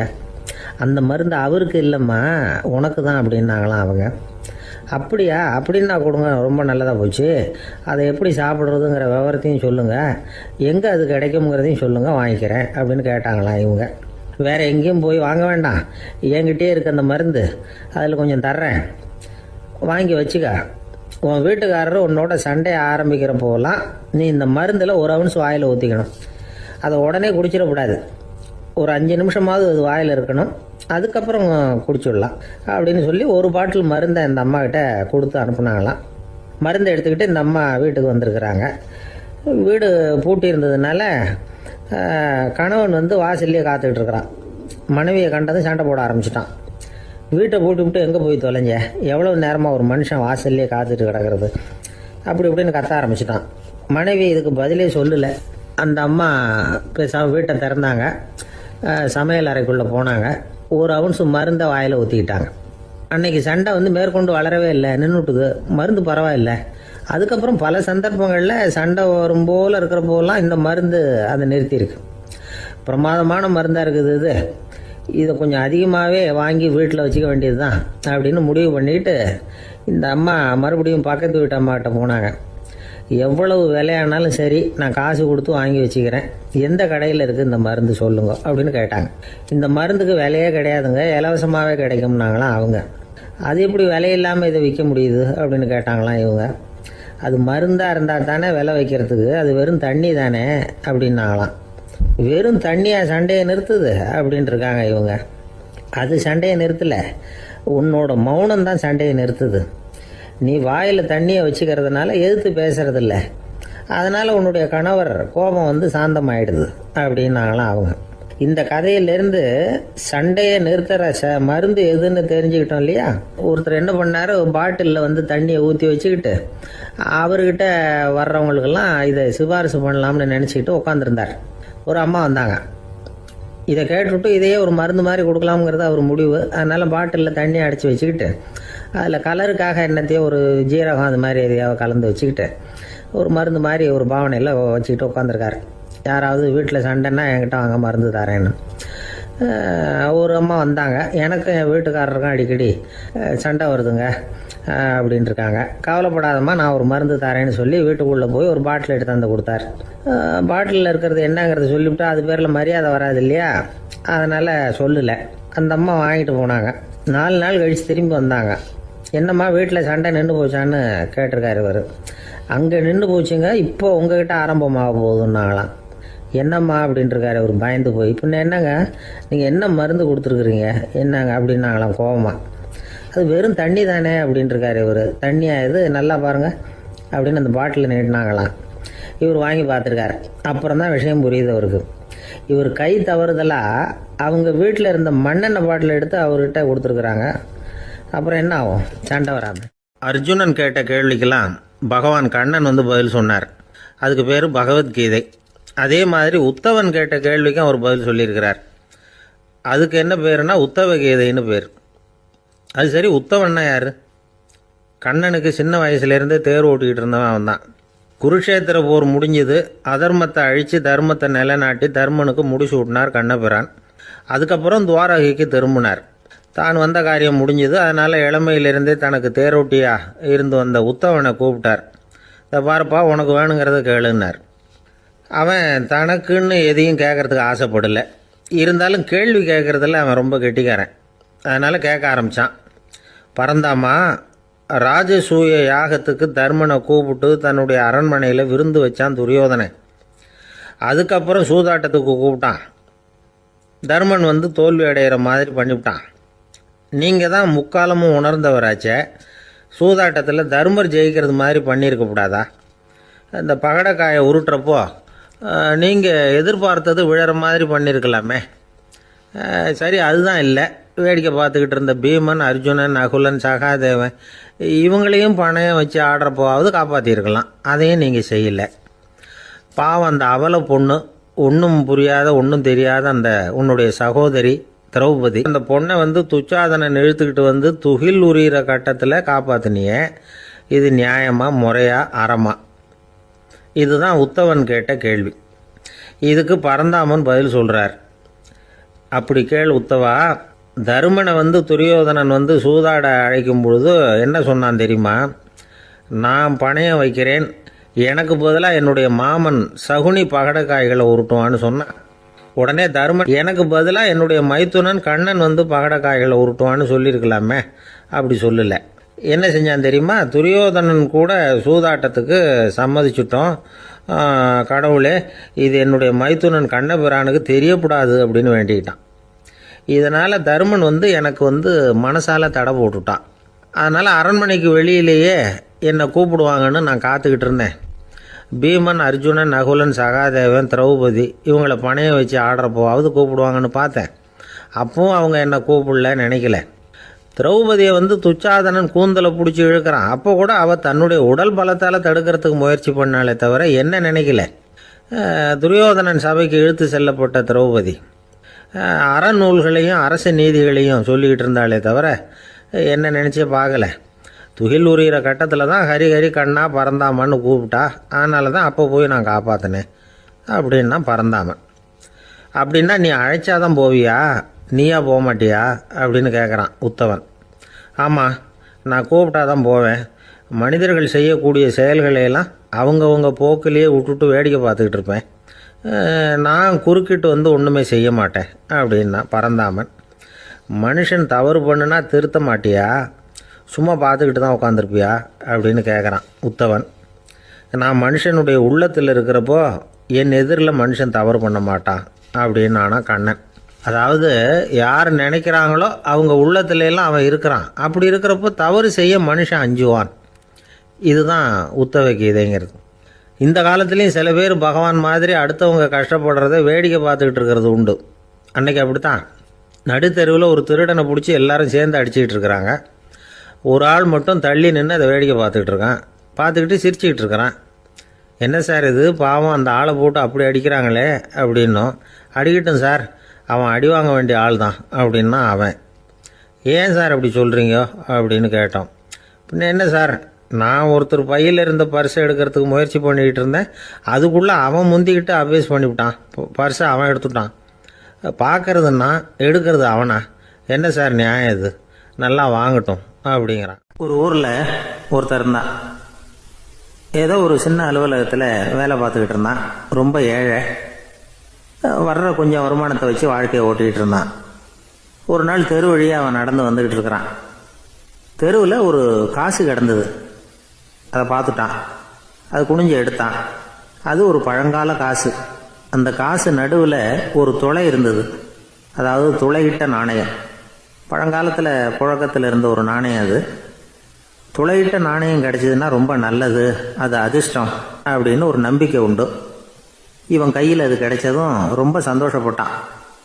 இனிமேல் என்னுடைய கஷ்டம்லாம் தீரப்போகுது, அதிர்ஷ்டம் என்னை தேடி வரும், நான் பணக்காரன் ஆகிடுவேன் அப்படின்னு சொல்லிட்டு அந்த காசை தன்னுடைய கோட்டு பையில் பத்திரமா போட்டு வச்சுக்கிட்டான். அடிக்கடி அதை தொட்டு பார்த்துக்கிறது உண்டு, வெளியில் எடுக்க மாட்டான். இப்படியே கொஞ்ச காலம் ஆச்சு. அதுக்கப்புறம் என்னாச்சு தெரியுமா? நிஜமாகவே அதிர்ஷ்டம் அவனை தேடி வர ஆரம்பிச்சிட்டுது. செல்வம் வந்து குவிஞ்சுது. பணம், பதவி, புகழ் எல்லாம் வந்து சேர்ந்தது. சமூகத்தில் அவன் ஒரு பெரிய மனுஷன் ஆயிட்டான். எல்லாரும் அவனை பாராட்டினாங்க. அவன் எதை தொட்டாலும் வெற்றி, எல்லாம் அந்த காசோட மகிமை அப்படின்னு அவன் மனசுக்குள்ளே நினச்சிக்கிட்டான். தினமும் காலையில் அந்த கோட்டை போட்டுக்கிட்டு தான் வெளியில் கிளம்புவான். புறப்படுறதுக்கு முன்னாடி கோட்டு பாக்கெட்டை தொட்டு பார்த்துக்குவான், உள்ளே காசு இருக்கா அப்படிங்கிறத உறுதிப்படுத்திக்குவான். அதுக்கப்புறம் தான் வெளியில் கிளம்புவான். இப்படியே பல வருஷம் ஓடி போச்சு. ஒரு நாள் அவனுக்கு அந்த ஆசை வந்துட்டுது. அதாவது அந்த துளையிட்ட நாணயத்தை எடுத்து கண்ணால் பார்க்கணும் அப்படின்னு. காலையில் சாப்பிட்டுக்கிட்டு இருந்தான். அப்போ தன்னுடைய மனைவிகிட்ட சொன்னான், ரொம்ப நாளைக்கு அப்புறம் என்னுடைய அந்த நாணயத்தை இன்னைக்கு வெளியில் எடுத்து பார்க்க போகிறேன்னா. என்னத்துக்கு அது, இப்போ அதை பார்க்க வேணாமே அப்படின்னு மெதுவாக இழுத்தாங்க அந்த அம்மா. இல்லை நான் பார்த்தே தீரணும் அப்படின்னு அவன் தன்னுடைய சட்டை பைக்குள்ளே கையை விட்டான். உள்ளே இருந்த நாணயத்தை வெளியில் எடுத்தான். பார்த்தா அவனுக்கு ஆச்சரியமாக போச்சு. அந்த நாணயத்தில் துளையே இல்லை. என்ன ஆச்சு அப்படின்னு சொல்லி அவன் ரொம்ப குழம்பி போயிட்டான். இப்போ அந்த அம்மா சொன்னாங்க, நான் தான் ஒரு நாள் உங்கள் கோட்டு ரொம்பவும் தூசியாக இருக்கேன்னு சொல்லி அதை ஜன்னலுக்கு வெளியில் உதறினேன். உள்ளே இருந்த அந்த காசு அப்போ எனக்கு தெரியாது, ஞாபகத்தில் இல்லை. அது தெருவில் விழுந்துட்டது போல இருக்கு. அதுக்கப்புறம் எவ்வளவோ தேடி பார்த்தேன், கிடைக்கல. அதுக்குள்ளே அதை யாரோ எடுத்துகிட்டு போயிட்டாங்க போல இருக்கு. அது இல்லைங்கிறது உங்களுக்கு தெரிஞ்சால் வருத்தமாக இருக்குமேங்கிறதுக்காக நான் தான் வேற ஒரு நாணயத்தை எடுத்து சட்டை பைக்குள்ளே வச்சுட்டேன் அப்படின்னு விவரத்தை சொன்னாங்க அந்த அம்மா. இது எப்போ நடந்ததுன்னு கேட்டான். உங்களுக்கு அந்த காசு கிடைச்சதே அன்னைக்கு மறுநாளே இது நடந்து போச்சு அப்படின்னாங்களாம். இதை கொஞ்சம் யோசனை பண்ணி பாருங்க. அவனுக்கு அதிர்ஷ்டத்தை கொடுத்தது அந்த நாணயம் இல்லை, அவனுடைய நம்பிக்கை, அதாவது தன்னம்பிக்கை. அதுதான் வேலை செஞ்சிருக்கு. இதிலிருந்து நாம் தெரிஞ்சுக்க வேண்டியது என்னன்னா, வாழ்க்கையில் முன்னேற நினைக்கிறவங்களுக்கு தன்னம்பிக்கை ரொம்ப முக்கியம். அது இல்லைன்னா முன்னேற முடியாது. ஒருத்தன் சொன்னானா, நான் எப்போவுமே என்ன தான் சார் நம்புவேன், மற்றவங்கள நம்ப மாட்டேன். நேற்றுக்கு பாருங்க, திடீர்னு 10 பேர் என்னை அடிக்க வந்துட்டாங்க, நான் ஒருத்தனாவே அதை சமாளித்தேன் அப்படின்றான் ரொம்ப பெருமையா. அது எப்படின்னு கேட்டாங்களாம். ஒரே ஓட்டமாக அங்கேருந்து ஓடி வந்துட்டேன் அப்படின்னு. ரொம்ப நாளைக்கு முன்னாடி ஒரு நாள் கோவலன் நாடகம் நடந்தது. எங்க மதுரையில் நடந்தது. அதில் ஒரு முக்கியமான கட்டம். கண்ணகி கிட்ட சிலம்பை வாங்கிக்கிட்டு அதை விற்கிறதுக்காக மதுரை நகருக்கு புறப்படுறான் கோவலன். அந்த சமயத்தில் கண்ணகி பாடுற மாதிரி ஒரு நாடக பாடல் நாடக ஆசிரியர் எழுதினது.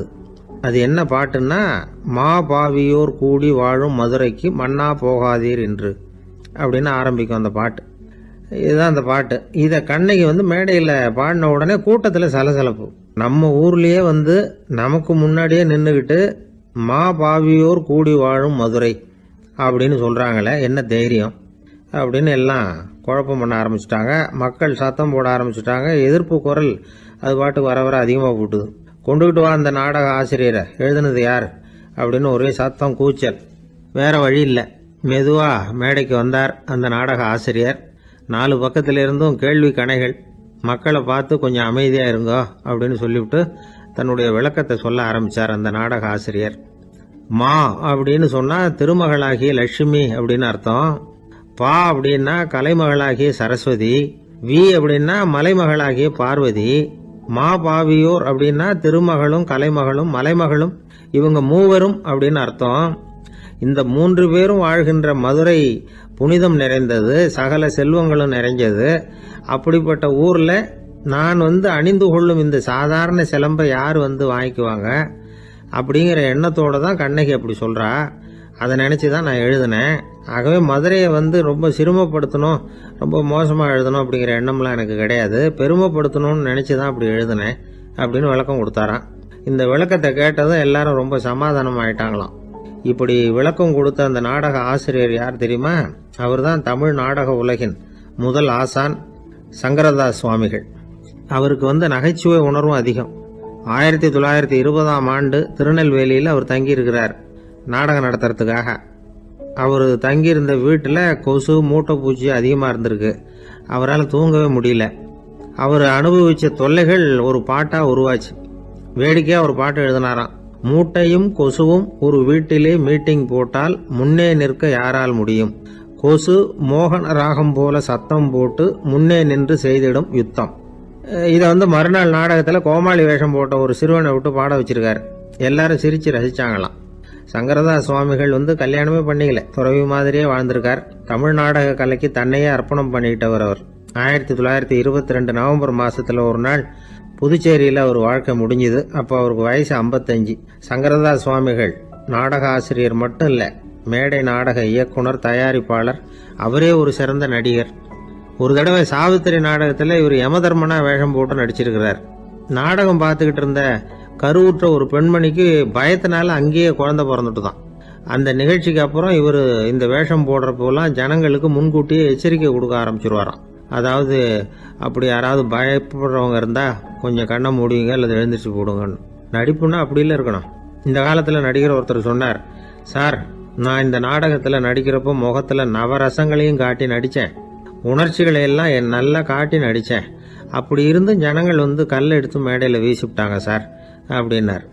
நாடகத்துல உங்களுக்கு என்ன வேஷம் அப்படின்னு கேட்டாங்க. அது செத்து கிடக்கிற பணமா நடிச்சேன் சார் அப்படின்னார். ஒரு தடவை கலைவாணர் NS கிருஷ்ணன் பேராசிரியர் கல்கியை சந்திச்சு பேசிக்கிட்டு இருந்தாராம். கலைவாணர் கல்கியை பார்த்து, எனக்கு கதை எழுத ஆசையா இருக்கு, எப்படி எழுதுறதுன்னு கேட்டாராம். கதை எழுதுறதுக்கு 4 மை வேணும்னாராம் கல்கி. அப்படியா, அப்படின்னா என்னென்ன கலர் மை அப்படின்னு கேட்டிருக்காரு கலைவாணர் சிரிச்சுக்கிட்டே. நான் சொன்னது கலர் மை இல்ல, அது வேற மை. அதாவது கதை எழுதுறதுக்கு தேவைப்படுகிற 4 மை எதுன்னா, 1 திறமை, 2 பேணாமை, 3வது தனிமை, 4வது பொறுமை அப்படின்னாராம். உடனே கலைவாணர், உங்க யோசனை அருமை அப்படின்னாராம். அதுதான் கலைவாணர். பொதுவா எழுத்தாளர்கள் எழுதுற மாதிரி நடந்துக்கிறது இல்ல. ஆனா கலைவாணர் என்ன சொல்லுவாரோ அதே மாதிரி நடந்துக்குவார். எல்லாருக்கும் எல்லாம் கிடைக்கணுங்கிற கருத்தை சினிமா படங்கள்ல வலியுறுத்துவார். அதே மாதிரி நடைமுறை வாழ்க்கையிலேயும் எல்லாருக்கும் எல்லாமும் கொடுப்பார்.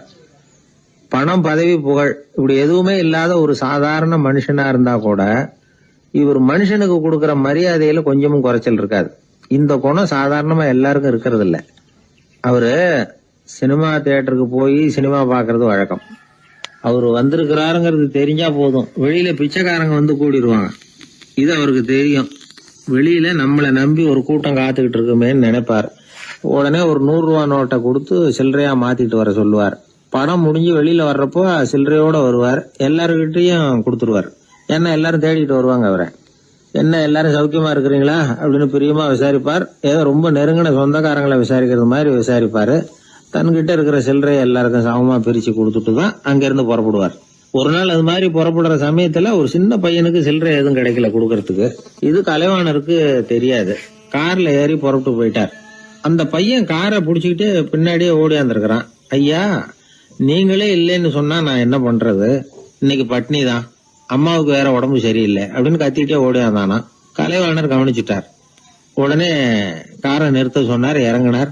அந்த சின்ன பையனை கட்டி பிடிச்சுக்கிட்டு, என்ன மன்னிச்சுக்கப்பா, நான் கவனிக்காம வந்துட்டேன் அப்படின்னு சொல்லி அழ ஆரம்பிச்சுட்டாராம்.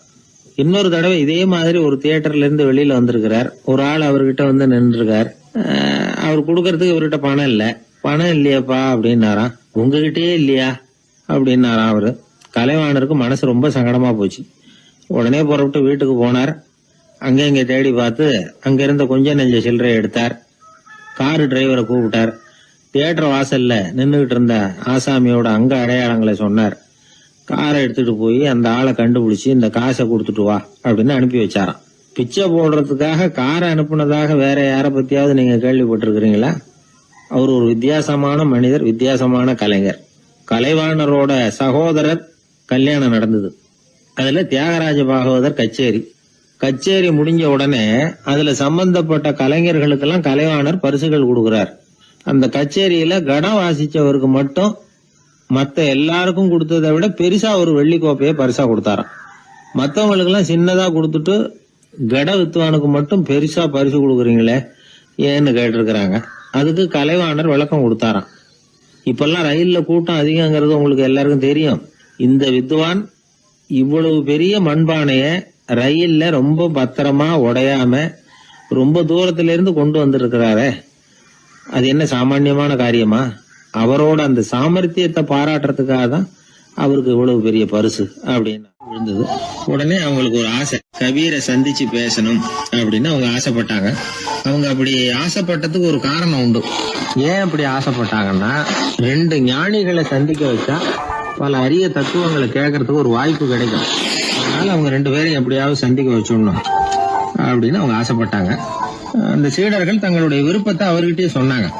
இது மாதிரி அவர் கபீர் இந்த ஊர்ல இருக்கிறதா தெரியுது, சந்திச்சா தேவையில்லைன்னு. சரி, கபீரை சந்திக்கலாம், ஆனா அவரோட பேசுறத பத்தி நான் எதையும் சொல்றதுக்கு இல்லை அப்படின்னு விட்டார் பரீத்.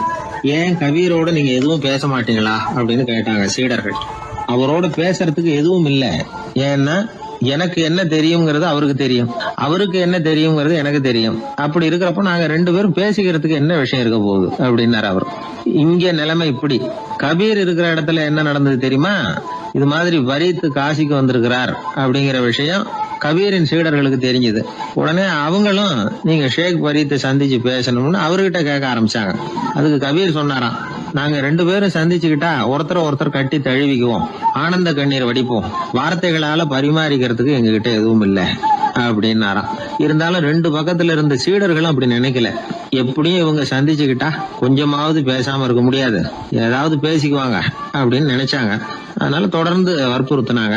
கபீர் பரீத்தை தன்னுடைய ஆசிரமத்துக்கு அழைச்சார். அந்த ஊரின் எல்லைக்கே போய் அவரை அழைச்சிட்டு வந்தார். 2 பேரும் சந்திச்சாங்க. ஒருத்தர் கட்டி பிடிச்சுக்கிட்டாங்க. ஒருத்தர் கைய ஒருத்தர் பிடிச்சபடியே ரொம்ப நேரம் நின்றுட்டு இருந்தாங்க. ஆனந்த கண்ணீர் வழிஞ்சுது. கபீர் ஆசிரமத்துல 2 பேரும் மௌனமா உட்கார்ந்துருக்காங்க. ஏதாவது பேசுவாங்கன்னு சொல்லி எதிர்பார்த்துக்கிட்டே 2 பக்கமும் சீடர்கள் காத்துக்கிட்டு இருக்கிறாங்க. பேசுங்கன்னு சொல்லியும் பார்த்தாங்க. அதை கேட்டதும் லேசா சிரிச்சாங்களே தவிர எதுவுமே பேசிக்கலையாம். ஒரு நாள் பூரா இப்படியே போயிட்டுது. அதுக்கப்புறம் பரீத் கபீர் கிட்ட விடைபெற்றுக்கிட்டு புறப்பட்டார். ஏன் நீங்க பேசல அப்படின்னு சொல்லி கபீரின் சீடர்கள் கேட்டாங்களாம். அதுக்கு கபீர் சொன்னார், நாங்க 2 பேரும் உணர்ந்ததை சொல்றதுக்கு வார்த்தைகள் கிடையாது. எல்லாமும் உணர்ந்த பரீத்து கிட்ட பேசுறதுக்கு என்கிட்ட எதுவும் இல்லை, அதனால பேசல அப்படின்னார். இதே மாதிரி பரீத்தின் சீடர்களும் அவர்கிட்ட கேட்டிருக்கிறாங்க, ஏன் நீங்க பேசலன்னு. எங்க 2 பேர்ல யாராவது ஒருத்தர் பேச ஆரம்பிச்சிருந்தாலும் அதை போல முட்டாள்தனம் வேற எதுவும் இருக்க முடியாதுன்னாரு அவரு. ஞானிகள் 2 பேரும் பேசி இருந்தா என்ன ஒரு தெளிவு கிடைக்குமோ அதை விட அதிகமான தெளிவு கிடைச்சதான் சீடர்களுக்கு. உண்மையின் வடிவமான பரம்பொருள் பேசப்பட வேண்டிய ஒன்றல்ல, அது உணரப்பட வேண்டிய ஒன்று அப்படிங்கறத அவங்க புரிஞ்சுக்கிட்டாங்களாம். ஒரு கணவனும் மனைவியும் ரொம்ப நாள் ஒருத்தர் பிரிஞ்சு இருந்தாங்க. பல வருஷங்களுக்கு அப்புறம் அவங்க சந்திச்ச உடனே ஏதாவது பேசலாம்ல, பேசல. 2 பேருமே மௌனமா இருந்தாங்க. இந்த ஞானிகள் மாதிரி ஒருத்தர் ஆர்வமா பாத்துக்கிட்டாங்க, அவ்வளவுதான். அந்த கணவனை தனியா கூப்பிட்டுக்கிட்டு போய் ஒருத்தர் விசாரிச்சார், ஏன்பா இவ்வளவு நாள் கழிச்சு சந்திக்கிறீங்க, நீயாவது முதல்ல வாயை திறக்கப்படாதான்னார். அதுக்கு அவர் சொன்னார், ஏற்கனவே நான் வாயை திறந்ததுனால தானே சார் இவ்வளவு காலமும் பிரிஞ்சு இருக்கிறது மாதிரி ஆச்சு, அதனால அவசரப்படாம பொறுமையா இருக்கிறேன் அப்படின்னாராம். அதனால பேச்சு பெருசுதான், இருந்தாலும் மௌனம் அதை விட பெரியது அப்படிங்கறத ஒரு வாழ்வியல் உண்மையாக நாம புரிஞ்சுக்கணும். ஒருத்தர் முகத்தை தொங்க போட்டுக்கிட்டு ஒரு மாதிரியா வந்தார். என்ன விஷயம்னு விசாரித்தேன்.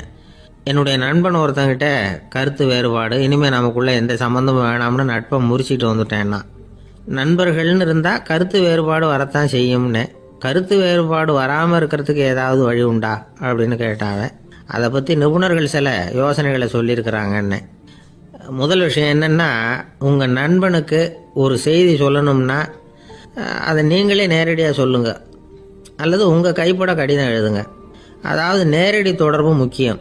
அதை விட்டுட்டு இன்னொருத்தர் மூலமாக நண்பர்களுக்கு செய்தி அனுப்புனா நீங்கள் சொல்கிற செய்தி அப்படியே போய் சேராது, அது சேதமாயிடும். கூட்டி குறைச்சி சொல்லிவிடுவாங்க, அது குழப்பத்தில் கொண்டாந்து விட்டுரும். இது ஒரு யோசனை. ரெண்டாவது யோசனை என்னென்னா, நீங்கள் ஒரு நல்ல காரியத்தை செய்யும் பொழுது உங்கள் நண்பரையும் சேர்த்துக்குங்க, அவருக்கும் அதில் ஒரு ஈடுபாட்டை உருவாக்குங்க. மூணாவது யோசனை, நம்ம பக்கத்தில் இருக்கிற நண்பர் மகிழ்ச்சி அடைகிற மாதிரி ஏதாவது செய்யணும். சின்ன சின்ன செயல்களாக இருந்தாலும் பரவாயில்ல, அவர் நமக்கு எதுவும் செய்யலையே, நாம் எதுக்கு செய்யணும் அப்படின்னு நினச்சிக்கிட்டு இருக்கக்கூடாது. நாலாவது யோசனை என்னென்னா, உங்களுக்கு ஒரு பிரச்சனையா அல்லது உங்கள் நண்பருக்கு ஒரு பிரச்சனையா, எதுவாக இருந்தாலும் 2 பேரும் சேர்ந்து உட்காந்து ஆலோசனை பண்ணுங்கள். நம்ம யோசனையும் கேட்கப்படுதே அப்படிங்கிற நினைப்பே அவருக்கு ஒரு மன நிறைவை உண்டாக்குமா. 5வது யோசனை, உங்கள் நண்பர் ஏதோ ஒரு காரியத்தை செய்கிறார், நீங்கள் உடனே அவசரப்பட்டு நீ செய்கிறது தப்புன்னு தீர்ப்பு சொல்லக்கூடாது. அவர் அதை செய்யறதுக்கான நியாயங்கள் எவ்வளோ இருக்கும், அதை புரிஞ்சுக்கிறதுக்கு முயற்சி பண்ணணும். 6வது யோசனை, உங்கள் நண்பர் என்ன சொன்னாலும் அதை பொறுமையாக கேளுங்க. அவர் சொல்கிறத புரிஞ்சுக்கணும், அவர் சொல்ல விரும்புகிறத புரிஞ்சுக்கணும், அவர் சொல்ல முடியாமல் தவிக்கிறதையும் புரிஞ்சுக்கணும். இப்படி 3 விதமாகவும் அவரை புரிஞ்சுக்கிட்டு அதுக்கு தகுந்த மாதிரி செயல்படணும். 7வது யோசனை என்னென்னா, உங்கள் நண்பர் உங்ககிட்ட ஏதோ ஒரு கருத்தை சொல்கிறார், அது உங்களுக்கு பிடிக்கல, அதுக்காக உடனே நீ சொல்கிறது சரியில்லை, நான் ஒத்துக்க மாட்டேன் அப்படின்லாம் மறுத்துக்கிட்டு இருக்கக்கூடாது. அவர் சொல்கிறத கேட்கணும், பொறுமையாக சிந்திக்கணும், அதுக்கப்புறம் பதில் சொல்லணும். இப்படிலாம் நடந்துக்கிட்டால் நண்பர்களுக்குள்ள கருத்து வேறுபாடு வர்றதுக்கு வாய்ப்பே இருக்காது அப்படின்னு வல்லுநர்கள் தொகுத்து சொல்லியிருக்கிறாங்க இந்த யோசனைகளை. எனக்கு தெரிஞ்ச சில நண்பர்கள் உண்டு, அவங்களுக்குள்ளேயும் கருத்து வேறுபாடுகள் வராமல் இருக்கிறதுக்கு சில நுட்பங்களை கையாளுறது உண்டு. ஒருத்தர் சொன்னார், அந்த டாக்டர் சின்ன வயசுலேருந்து என் கூட பழகினவர், நாங்கள் 2 பேரும் இணை பிரியாத நண்பர்கள், இருந்தாலும் எனக்கு உடம்பு சரியில்லைன்னா நான் அவர்கிட்ட வைத்தியம் பார்த்துக்க மாட்டேன் அப்படின்னார் ஒருத்தர். ஏன் அப்படின்னு கேட்டேன். எங்கள் நட்பு கெட்டுப்படக்கூடாது இல்லையா, அதனால தான் அப்படின்னாரு இவர். எதிர்காலத்தை நினைச்சா எனக்கு ரொம்ப பயமா இருக்கு சார் அப்படின்னு சொல்றவங்க நிறைய பேர் இருக்கிறாங்க. அதாவது பயப்படாத மனிதர்கள்னு யாருமே கிடையாது. ஒவ்வொருத்தருக்கும் ஒவ்வொரு விதமான பயம் இருந்தாலும் ஒட்டுமொத்தமா பார்க்கறப்போ மனிதனுக்கு 6 விதமான பய உணர்வுகள் வரலாம் அப்படின்னு பெரியவங்க சொல்றாங்க. எல்லா விதமான பயமும் இந்த 6 வகைக்குள்ள அடக்கம். அந்த 6 வகை பயமும் 6 எதிரிகள் மாதிரியாம். 6 எதிரிகளையும் புரிஞ்சுக்கிட்டோம்னா போதும், வாழ்க்கையில சுலபமா வெற்றி அடைய முடியும். சரி, அந்த 6 வகை பயம் என்னென்ன அப்படின்னு பார்ப்போம். முதல்ல வறுமை பற்றிய பயம், 2வது பழிச்சொல் பற்றிய பயம், 3வது உடல் நலம் பாதிப்பு பற்றிய பயம், 4வது என்னன்னா காதல் தோல்வி, 5வது முதுமை, 6வது மரணம். அதாவது பயப்படுறதுங்கிறது ஒரு மனநிலை தான். இந்த மனநிலையை கட்டுப்படுத்த முடியும், திசை திருப்ப முடியும். சரி, இந்த பயங்களின் அறிகுறிகள் எப்படி இருக்கும்?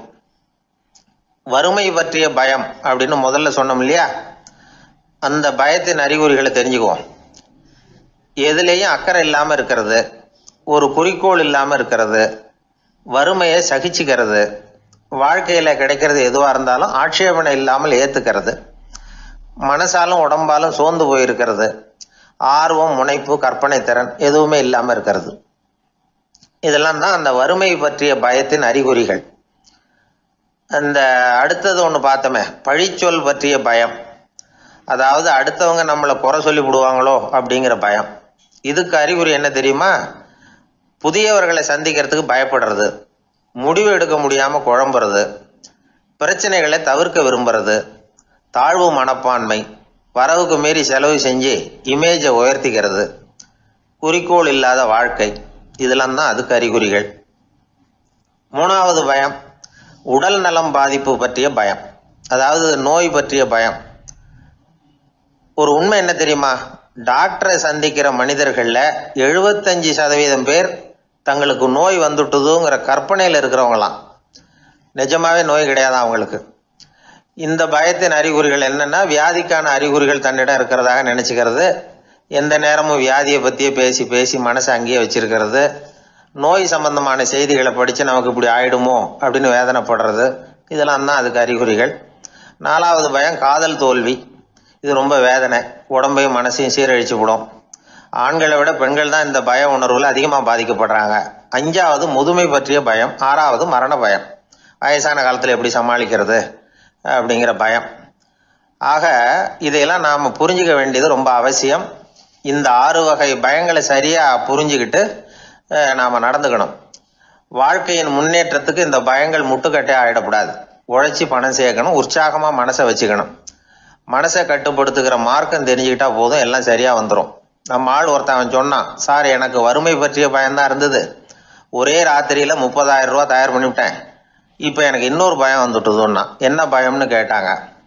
போலீஸு கண்டுபிடிச்சிருமோங்கிற பயம்னா. இந்த பயத்தில் அடங்காது. அதனால் அஞ்சி அஞ்சி சாவார், அஞ்சாத பொருள் இல்லை அப்படின்னு பாரதி சொன்னார் இல்லையா? அது மாதிரி பயத்தை புரிந்து கொண்டு அதற்கு தகுந்த மாதிரி நம்முடைய வாழ்க்கையை அமைத்து கொள்ள வேண்டும். அப்படி அமைத்து கொள்ளுகிறவர்களுக்கு வெற்றி நிச்சயம். ஒரு ஊரில் ஒரு ஆள் இருந்தான். அவன் ஒரு நாள் கோயிலுக்கு போனான். கடவுள்கிட்ட வேண்டிக்கிட்டான், எனக்கு ஒரு 1,00,000 ரூபா நீ கொடுத்தா நான் உன் சன்னதியில் ஒரு தேங்காய் உடைக்கிறேன் அப்படின்னு வேண்டிக்கிட்டான். கடவுள் பார்த்தார். உடனே அவன் கண் முன்னாடி தோன்றினார். இந்தா நீ கேட்ட 1,00,000 ரூபாய் அப்படின்னு சொல்லி அவன் கையில் பணத்தை கொடுத்துட்டு மறைஞ்சிட்டார். இவனால் நம்பவே முடியல. இவ்வளவு சுலபமாக கிடைக்கும்னு தெரிஞ்சிருந்தா அனாவசியமாக ஒரு தேங்காய் உடைக்கிறேன்னு வேண்டியிருக்க வேண்டியது இல்லையே அப்படின்னு நினச்சான். இருந்தாலும் வேண்டுதலை நிறைவேற்ற வேண்டியது கடமை. அதுக்காக என்ன பண்ணால், பக்கத்தில் ஒரு கடைக்கு போனான். ஒரு தேங்காயை கையில் எடுத்தான். இது என்ன விலைன்னு கேட்டான். 5 ரூபான்னார் கடையில் இருந்தவர். அதிகமாக இருக்குதே விலைன்னா. அப்படின்னா ஒன்று செய்யுங்க, அடுத்த ஊருக்கு போங்க, அங்கே தென்னந்தோப்பு அதிகம், அதனால் அங்கே இதை விட குறைஞ்ச விலைக்கு கிடைக்கும் அப்படின்னார். சரின்னு அடுத்த ஊருக்கு கிளம்புனான். அங்கே போய் விசாரித்தான். ஒரு தேங்காய் 3 ரூபாய் விலைன்னாங்க. இதுவும் அதிகமாக தெரியுதேன்னா. அப்படின்னா ஒன்று செய்ய, அதோ அந்த ஆற்று ஓரமாக ஒரு தென்னை மரம் இருக்கு பார், அதில் நீயே ஏறி பறிச்சுக்கோ, ஒரு தேங்காய்க்கு 1 ரூபா கொடுத்தா போதும் அப்படின்னார் அந்த தோப்புக்கு சொந்தக்காரரு. இவனுக்கு மரம் ஏற தெரியாது, இருந்தாலும் ஆசை யாரை விட்டுது, விலை சல்லிசா இருக்குதே.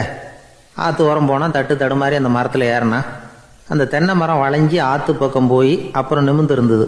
அதாவது மரத்தின் உச்சி சரியாக ஆற்றுக்கு நடுவில் இருந்தது. ஆற்றுல வெள்ளம் கரபுரண்டு ஓடிக்கிட்டு இருக்கு. இவன் கடவுள் கொடுத்த 1,00,000 ரூபாயை மடியில் வச்சு இறுக்கி கட்டிக்கிட்டான். உச்சிக்கு போய் காய் பறிக்கிற சமயத்தில் காற்று மழையும் பலமாக கலந்து அடிக்க ஆரம்பிச்சுட்டுது. கால் வழுக்கி விட்டுட்டுது. இவன் சடார்னு ஒரு தென்னை மட்டையை பிடிச்சிக்கிட்டு தொங்க ஆரம்பிச்சிட்டான். கீழே பயங்கரமான வெள்ளம், மடியில் 1,00,000 ரூபா பணம், என்ன செய்யறதுன்னு தவிக்கிறான். இந்த சமயம் கரையில் ஒரு யானை பாகன் யானையை குளிப்பாட்டிக்கிட்டு இருக்கிறான். அது அவன் கண்ணில் பட்டுது. ஐயா ஒரு உதவின்னு கத்துனான். அவன் என்ன செய்யணும்னு கேட்டான். உன் யானையை மெதுவாக இங்கே அழைச்சிட்டு வா, எனக்கு நேராக கீழே நிறுத்து, என் காலை பிடிச்சி மெதுவாக கீழே இறக்கி விட்டுரு, என் மடியில் இருக்கிற பணத்தில் உனக்கு 10,000 ரூபா தரேன் அப்படின்னா. அவன் பார்த்தான். காலை கையை பிடிச்சா கூட எவனும் இந்த காலத்தில் 10 ரூபாய்க்கு மேலே தரமாட்டேங்கிறான், இவன் காலை பிடிச்சா 10,000 தர்றேங்கிறான் அப்படின்னு யோசனை பண்ணான். உடனே யானையை கொண்டுட்டு போனான். அவனுக்கு நேராக கீழே நிறுத்தினான். அவன் காலை பிடிச்சான். அவ்வளவுதான். அந்த நேரம் பார்த்து யானை மெதுவாக நடந்து அப்பால போட்டுது. இப்போ யானை பாகன் அவன் காலை கெட்டியாக பிடிச்சிக்கிட்டு தூங்குறான். பரிதாபமாக மேலே பார்க்குறான். அவன் மட்டையை பிடிச்சிட்டு தூங்குறான். இப்போ யானை பாகன் சொல்கிறான், தம்பி மட்டையை விட்டுறாத, கெட்டியாக பிடிச்சிக்கோ, நான் உனக்கு 10,000 ரூபா தரேன், இதோ மடியில் தான் வச்சுருக்கேன்னா. மேலே தொங்குறவனுக்கு இந்த நிலைமையிலேயும் ஒரு சந்தோஷம், மேற்கொண்டு ஒரு 10,000 ரூபா நமக்கு கிடைக்கும் போல இருக்கே அப்படின்னு. இந்த சமயத்தில் ஒருத்தன் ஒட்டகத்தை ஓட்டிகிட்டு வந்தான் அந்த பக்கமாக குளிப்பாட்டுறதுக்கு. யானை பாகம் பார்த்துட்டான். ஐயா ஒட்டகக்காரரே, அதை இங்கே கொண்டுட்டு வா, எங்கள் காலை பிடிச்சி பத்திரமா இறக்கி விடு, நாங்கள் பணம் கொடுக்குறோம்னா. அவனும் பணத்துக்கு ஆசைப்பட்டு வந்தான். அவன் காலை பிடிக்கிற சமயம் ஒட்டகமும் நழுவி போட்டுது. இப்போ 3 பேருமே வரிசையாக தொங்குறாங்க. ஒட்டகக்காரன் கத்துறான், தம்பி மட்டையை விட்டுறாத, கெட்டியாக பிடிச்சிக்கோ, நான் என் மடியில் இருக்கிற 5,000 உனக்கு தந்துடுறேன்னா. மேலே தொங்குறவனுக்கு இன்னமும் சந்தோஷம், இவனும் பணம் தர்றேங்கிறான், அப்படின்னா இன்னைக்கு நமக்கு மொத்த பண வரவு எவ்வளவு அப்படின்னு ஒவ்வொன்றா கூட்டி பார்க்க ஆரம்பித்தான். மனக்கணக்கு சரியாக வரல.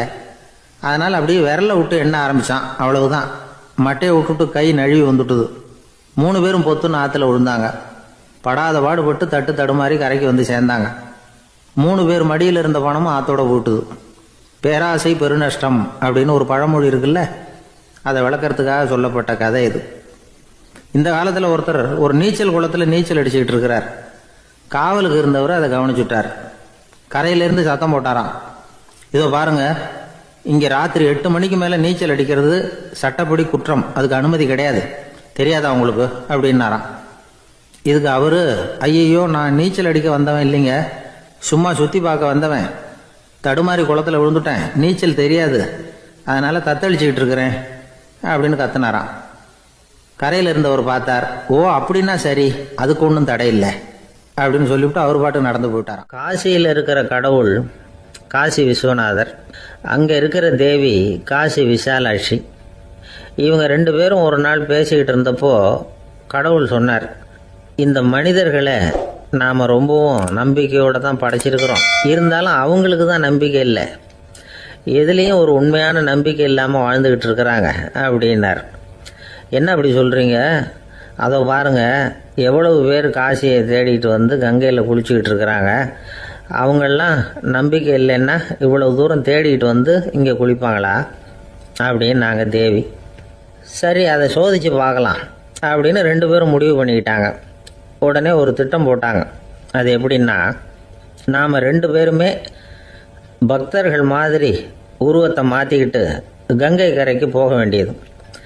நான் வந்து கங்கையில் இறங்கி குளிக்கிறேன், கொஞ்ச நேரத்தில் சுழலில் மாட்டிக்கிட்டது மாதிரி நடிக்கிறேன், நீ உடனே கரையிலிருந்து சத்தம் போடும், என்னோட வீட்டுக்காரரை யாராவது காப்பாற்றுங்களேன்னு சத்தம் போடும்.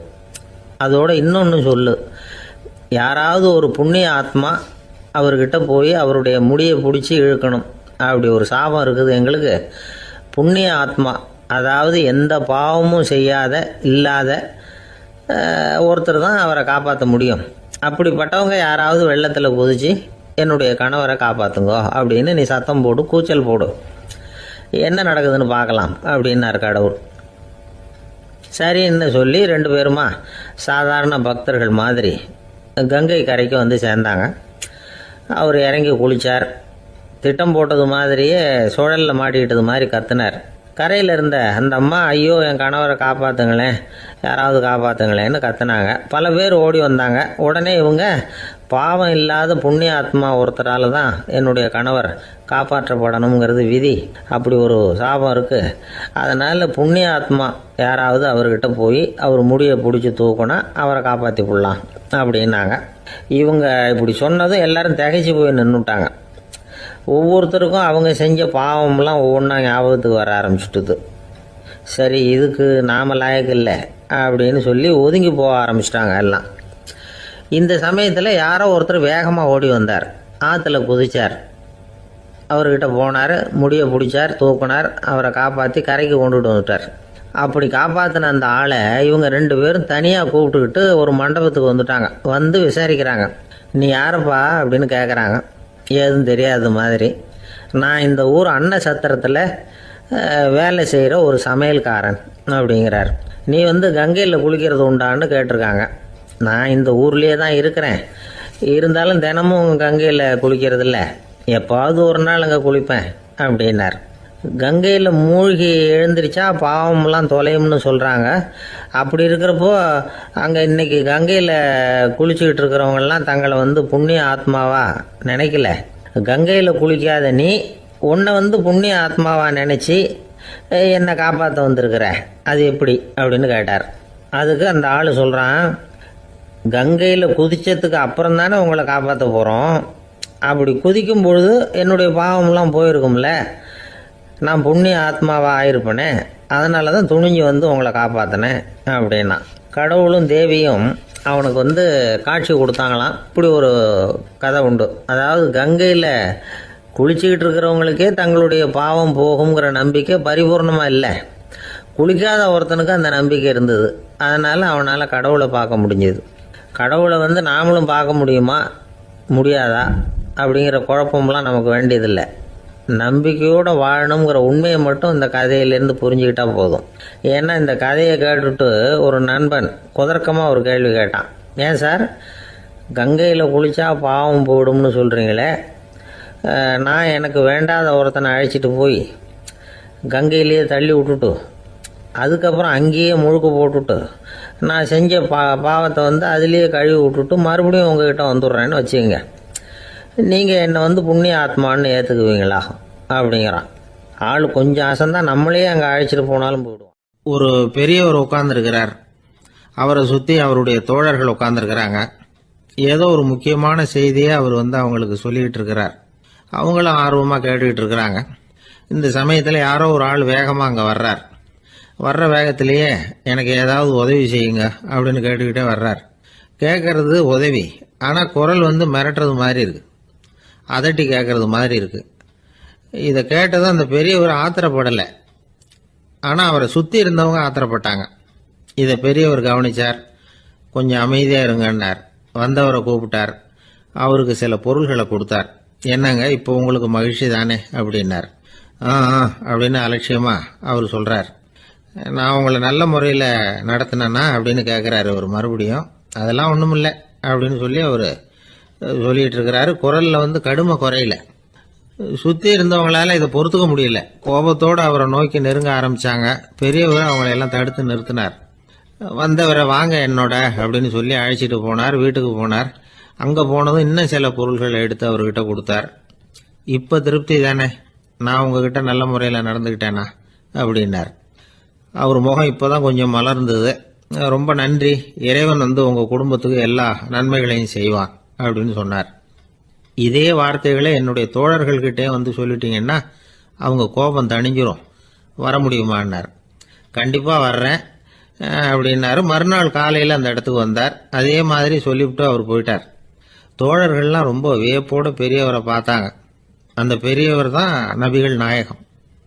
அவர் சொன்னார், ஒருத்தன் ரொம்ப ஆசையாக ஒரு ஒட்டகத்தை வளர்த்துக்கிட்டு வந்தான். ஒரு நாள் அந்த ஒட்டகம் வந்து கயத்தை அறுத்துக்கிட்டு ஓடி போயிட்டுது. அக்கம் பக்கத்தில் இருக்கிறவங்கெல்லாம் அந்த ஒட்டகத்தை பிடிக்கிறதுக்கு முயற்சி பண்ணாங்க. அதை துரத்திக்கிட்டு ஓடினாங்க. ஒட்டகம் வந்து தாறுமாறாக ஓட ஆரம்பிச்சுது.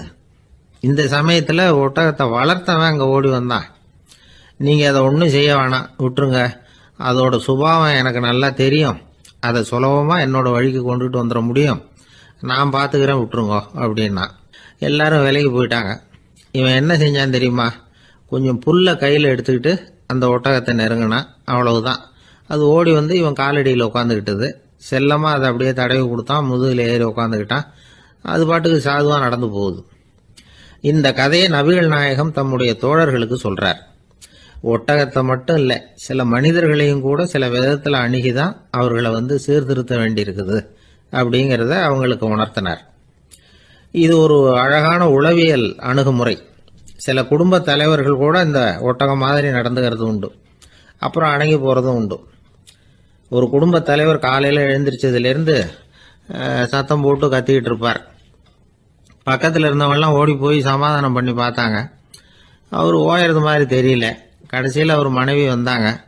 நீங்கள் எல்லாம் விலகி போயிடுங்க, அவர் சுபாவம் எனக்கு தெரியும், நான் பார்த்துக்கிறேன் அப்படின்னாங்க. சரின்னு எல்லாரும் போயிட்டாங்க.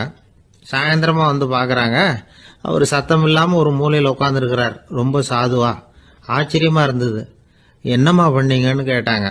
அது ஒன்றும் இல்லைங்க, ஒரு வேளை சாப்பாட்டை நிறுத்தினேன், பட்னி போட்டேன், அவ்வளவுதான் அப்படின்னாங்க அந்த அம்மா.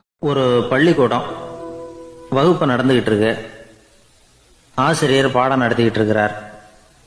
நடத்தி முடிச்ச உடனே கேட்டார், மாணவர்களே, இதுவரைக்கும் நான் நடத்தின பாடத்தில் உங்களுக்கு ஏதாவது சந்தேகம் இருக்கா அப்படின்னு கேட்டார். அப்புறம் ஒவ்வொருத்தராக கேட்டார். ஒரு மாணவன் எழுந்திரிச்சான். சார், எனக்கு சந்தேகம் எதுவுமே இல்லைன்னா. ஏன்னு கேட்டார். ஏன்னா எனக்கு நீங்கள் நடத்தின பாடம் தெளிவாக புரிஞ்சுட்டுது, அதனால சந்தேகம் வரலன்னா. இன்னொரு மாணவன் எழுந்திரிச்சான். சார், எனக்கும் சந்தேகம் எதுவும் இல்லைன்னா. ஏண்டான்னு கேட்டார். ஏன்னா எனக்கு நீங்கள் நடத்தின பாடம் எதுவுமே புரியல, அதனால சந்தேகம் வரல அப்படின்னா. இந்த இடத்துல நாம் கொஞ்சம் சிந்திச்சு பார்க்கணும். இந்த உலகத்தில் எல்லாம் புரிஞ்ச ஒருத்தனுக்கும் சந்தேகம் வராது, எதுவுமே புரியாத ஒருத்தனுக்கும் சந்தேகம் வராது. அறகுறையாக புரிஞ்சுக்கிட்டவன் இருக்கான் பாருங்க, அவனுக்கு தான் அடிக்கடி சந்தேகம் வரும். ஆக மாணவர்களை இந்த 3 வகையாக பிரிக்கலாம். அதே மாதிரி தான் மனிதர்களையும் 3 வகையாக பிரிக்கிறாங்க ஆன்மீகவாதிகள். ஒரு ஆன்மீக பெரியவர் என்ன சொல்றார் தெரியுமா? இந்த உலகத்தில் 3 வகையான மனிதர்கள் இருக்கிறாங்களாம். முதல் வகை எப்படி தெரியுமா? இவங்களுக்கு எதையும் தெரிஞ்சுக்கணுங்கிற அவசியமே கிடையாது. ஏன்னா அவங்களுக்கு எல்லாமும் தெரியும். இவங்க ஞானத்தின் முழு வடிவா இருக்கிற காரணத்தினால அவங்களுக்கு எந்த சந்தேகமும் இல்லை, எந்த கேள்விகளும் கிடையாது. இந்த நிலையில இருக்கிறவன் கிருஷ்ணன். எல்லாத்துக்கும் விட தெரிஞ்சுக்கிட்ட நிலையில அவன் விடையாக மாறிவிட்டான் அப்படின்னு சொல்லுவாங்க. ரெண்டாவது நிலையில இருக்கிறவன் அர்ஜுனன். இவனுக்கு எப்போ பார்த்தாலும் கேள்விதான், சந்தேகம்தான். பதில் சொல்ல சொல்ல அவனுக்கு இருக்கிற சந்தேகமும் அதிகமாகிட்டே இருக்கும், குறையவே குறையாது. அர்ஜுனன் மாதிரி உள்ளவங்க எப்பவும் கேள்வி கேட்டுக்கிட்டே இருப்பாங்க. ஒரு கேள்விக்கு விடை கிடைச்சுட்டுன்னு வைங்க, உடனே இன்னொரு கேள்வி அவங்க கிட்ட இருந்து வரும். கிருஷ்ணனுடைய நிலை எப்படின்னா அது கேள்விகளே அற்ற ஒரு நிலை. அர்ஜுனனுடைய நிலை எப்படின்னா அது கேள்விகளை தவிர வேறு எதுவும் அற்ற ஒரு நிலை. இவங்களை தவிர இன்னொரு ஆள் இருக்கிறான், அவனுக்கும் கேள்விகள் அற்ற ஒரு நிலை தான். அவன் யாருன்னா துரியோதனன். இவனுக்கு தெரிஞ்சுக்கணுங்கிற எண்ணமே சுத்தமா கிடையாது. ஆவலே இல்லைங்கிறதுனால அதை புரிஞ்சுக்கணுங்கிற அவசியமும் இல்லை. அதனால அவனுக்கு கேள்விகள் அற்ற ஒரு நிலையில அவன் இருந்துகிட்டு இருக்கிறான். எல்லா பதிலும் தெரிந்து கொண்ட நிலையில கிருஷ்ணனும் கேள்விகள் அற்ற நிலையில இருக்கிறான். தெரிஞ்சுக்கணுங்கிற ஆவலே இல்லாத துரியோதனனும் கேள்விகள் அற்ற நிலையிலே இருக்கிறான். இப்படியும் இல்லாம அப்படியும் இல்லாம ரெண்டும் கெட்டான் நிலையில இருக்கிறானே, அவன் தான் அர்ஜுனன்.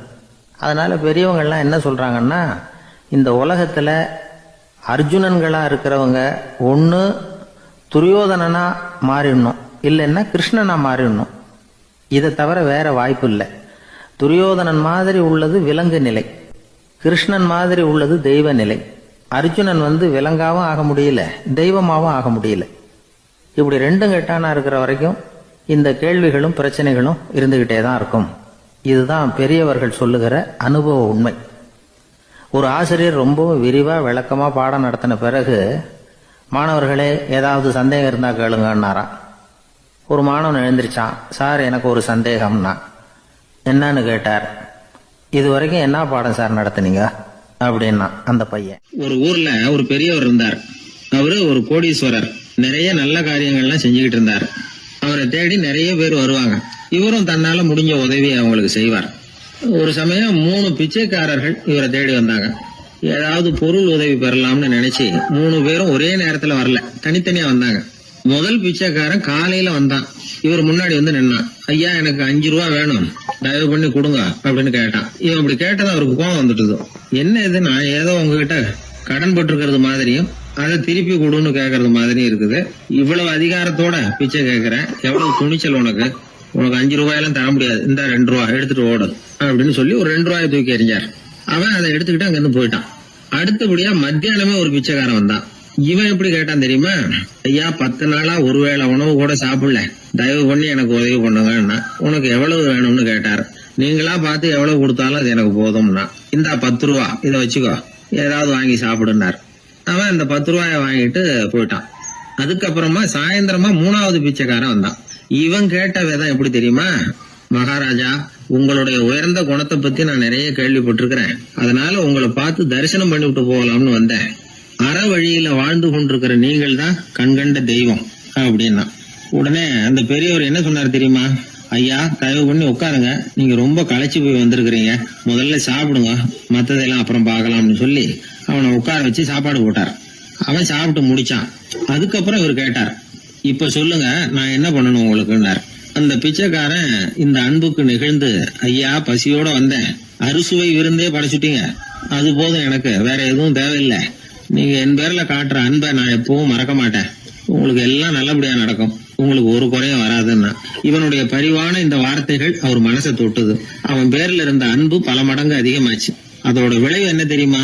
இத பாருப்பா, இனிமே நீ வெளியில எங்கேயும் போக வேணாம், இங்கேயே இருந்துருன்னார். தன்னுடைய பங்களாவுக்கு பக்கத்திலேயே அந்த ஆளுக்கு ஒரு வீடும் கட்டி கொடுத்தார். கடைசி வரைக்கும் அந்த ஆளை தனக்கு பக்கத்திலேயே வச்சுக்கிட்டார். இந்த கதைய சுவாமி சிவானந்தர் சொல்லியிருக்கிறார். இறைவன் அந்த கோடீஸ்வரன் மாதிரியான். அந்த 3 வகையான பிச்சைக்காரர்களும் 3 வகையான பக்தர்களாம். இன்றைக்கு உள்ள பக்தர்கள்லாம் இந்த 3 வகையில ஒரு வகையை சேர்ந்தவங்களா தான் இருப்பாங்க. முதல் வகை தான் அதிகமா இருக்கும், 3வது வகை ரொம்ப அபூர்வம். நம்ம ஊர் பக்கம் ஒரு பெரியவர் இருந்தார். அவர் செலவு பண்ண பயப்படுவார். 1 பைசா ஒருத்தருக்கு கொடுக்கறதுனால ரொம்ப யோசனை பண்ணுவார். இவரை தேடிட்டு ஒரு நாள் சில பிச்சைக்காரர்கள்லாம் வந்தாங்க.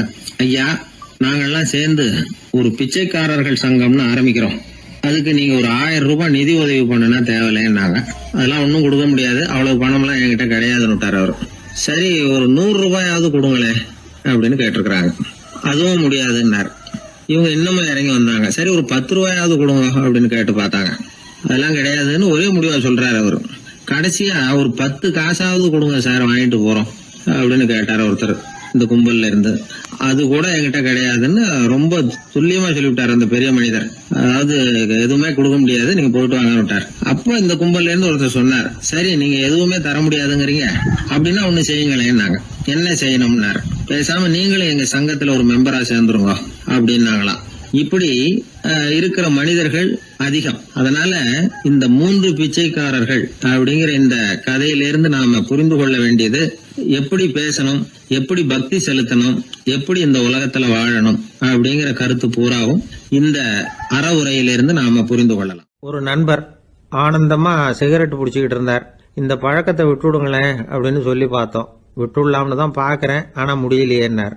மனசு வச்சா எல்லாம் முடியும் அப்படின்னும். அவர் கொஞ்ச நேரம் யோசனை பண்ணார். அப்புறம் சொன்னார், சரி சார், இதுதான் நான் பிடிக்கிற கடைசி சிகரெட் அப்படின்னு சொல்லி ரொம்ப அழுத்தமா புகையை உள்ளுக்கு இழுத்தார். அதுக்கப்புறம் அந்த துண்டு சிகரெட்டை வீசி எறிஞ்சுட்டார். ஒருத்தர் இது மாதிரி தீர்மானம் பண்ணி தன்னுடைய கடைசி சிகரெட்டை தூக்கி எறிஞ்சுட்டாருன்னா அது ஒரு பெரிய விஷயம்தான்.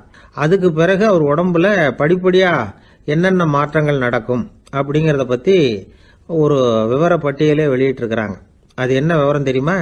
ஒருத்தர் புகைப்பிடிக்கிற பழக்கத்தை நிறுத்துறாருன்னு வச்சுங்க. அப்படி அவர் நிறுத்தின 20 நிமிடங்களுக்குள்ள உயர் ரத்த அழுத்தம், உடல் வெப்பம், நாடி துடிப்பு இதெல்லாம் சரியான நிலைமைக்கு வந்துருதான். 8 மணி நேரத்துக்குள்ள இந்த ஸ்மோக்கர்ஸ் பிரீத் அப்படிங்கிற தன்மை மறைஞ்சிருதான். ரத்தத்துல உள்ள கார்பன் மோனாக்சைடு அளவு குறையுதான், ஆக்சிஜன் அளவு கூடுதான், சரியான அளவுக்கு வந்துருதான். ஒருத்தர் கடைசி சிகரெட்டை தூக்கி எறிஞ்சுட்டாருன்னா 24 மணி நேரத்துக்குள்ள மாரடைப்பு ஏற்படுறதுக்கான வாய்ப்பு குறைஞ்சுடுதான். 48 மணி நேரத்துக்குள்ள உணர்வு நரம்புகளின் முனைப்பகுதிகள் மறுபடியும் ஒன்று சேர்ந்துருதான். அதனால நாக்கு சுவை உணர்வு, மூக்கின் முகரும் சக்தி இதெல்லாம் மேம்படுதான், நல்ல நிலைமைக்கு வந்துருதான். சிகரெட்டை நிறுத்தின 3 நாளுக்குள்ள மூச்சு விடுறது சுலபமாயிடுதான். இப்படி அவங்க பட்டியல் நிறைய சொல்றாங்க. 2 அல்லது 3 மாசத்துக்குள்ள என்ன ஆகும் தெரியுமா? ரத்த ஓட்டம் மேம்படுது, நடக்கிறது சுலபமாயிடுது. நுரையீரல் கொள்ளளவு 30% அதிகரிக்குது. 1 to 9 மாசத்துக்குள்ள சுவாச குறைபாடுகள் நீங்குது. நுரையீரல்ல இருக்கக்கூடிய இந்த அசுத்தம் வடிகட்டும் திசுக்கள் சரியா வேலை செய்ய ஆரம்பிச்சிருது.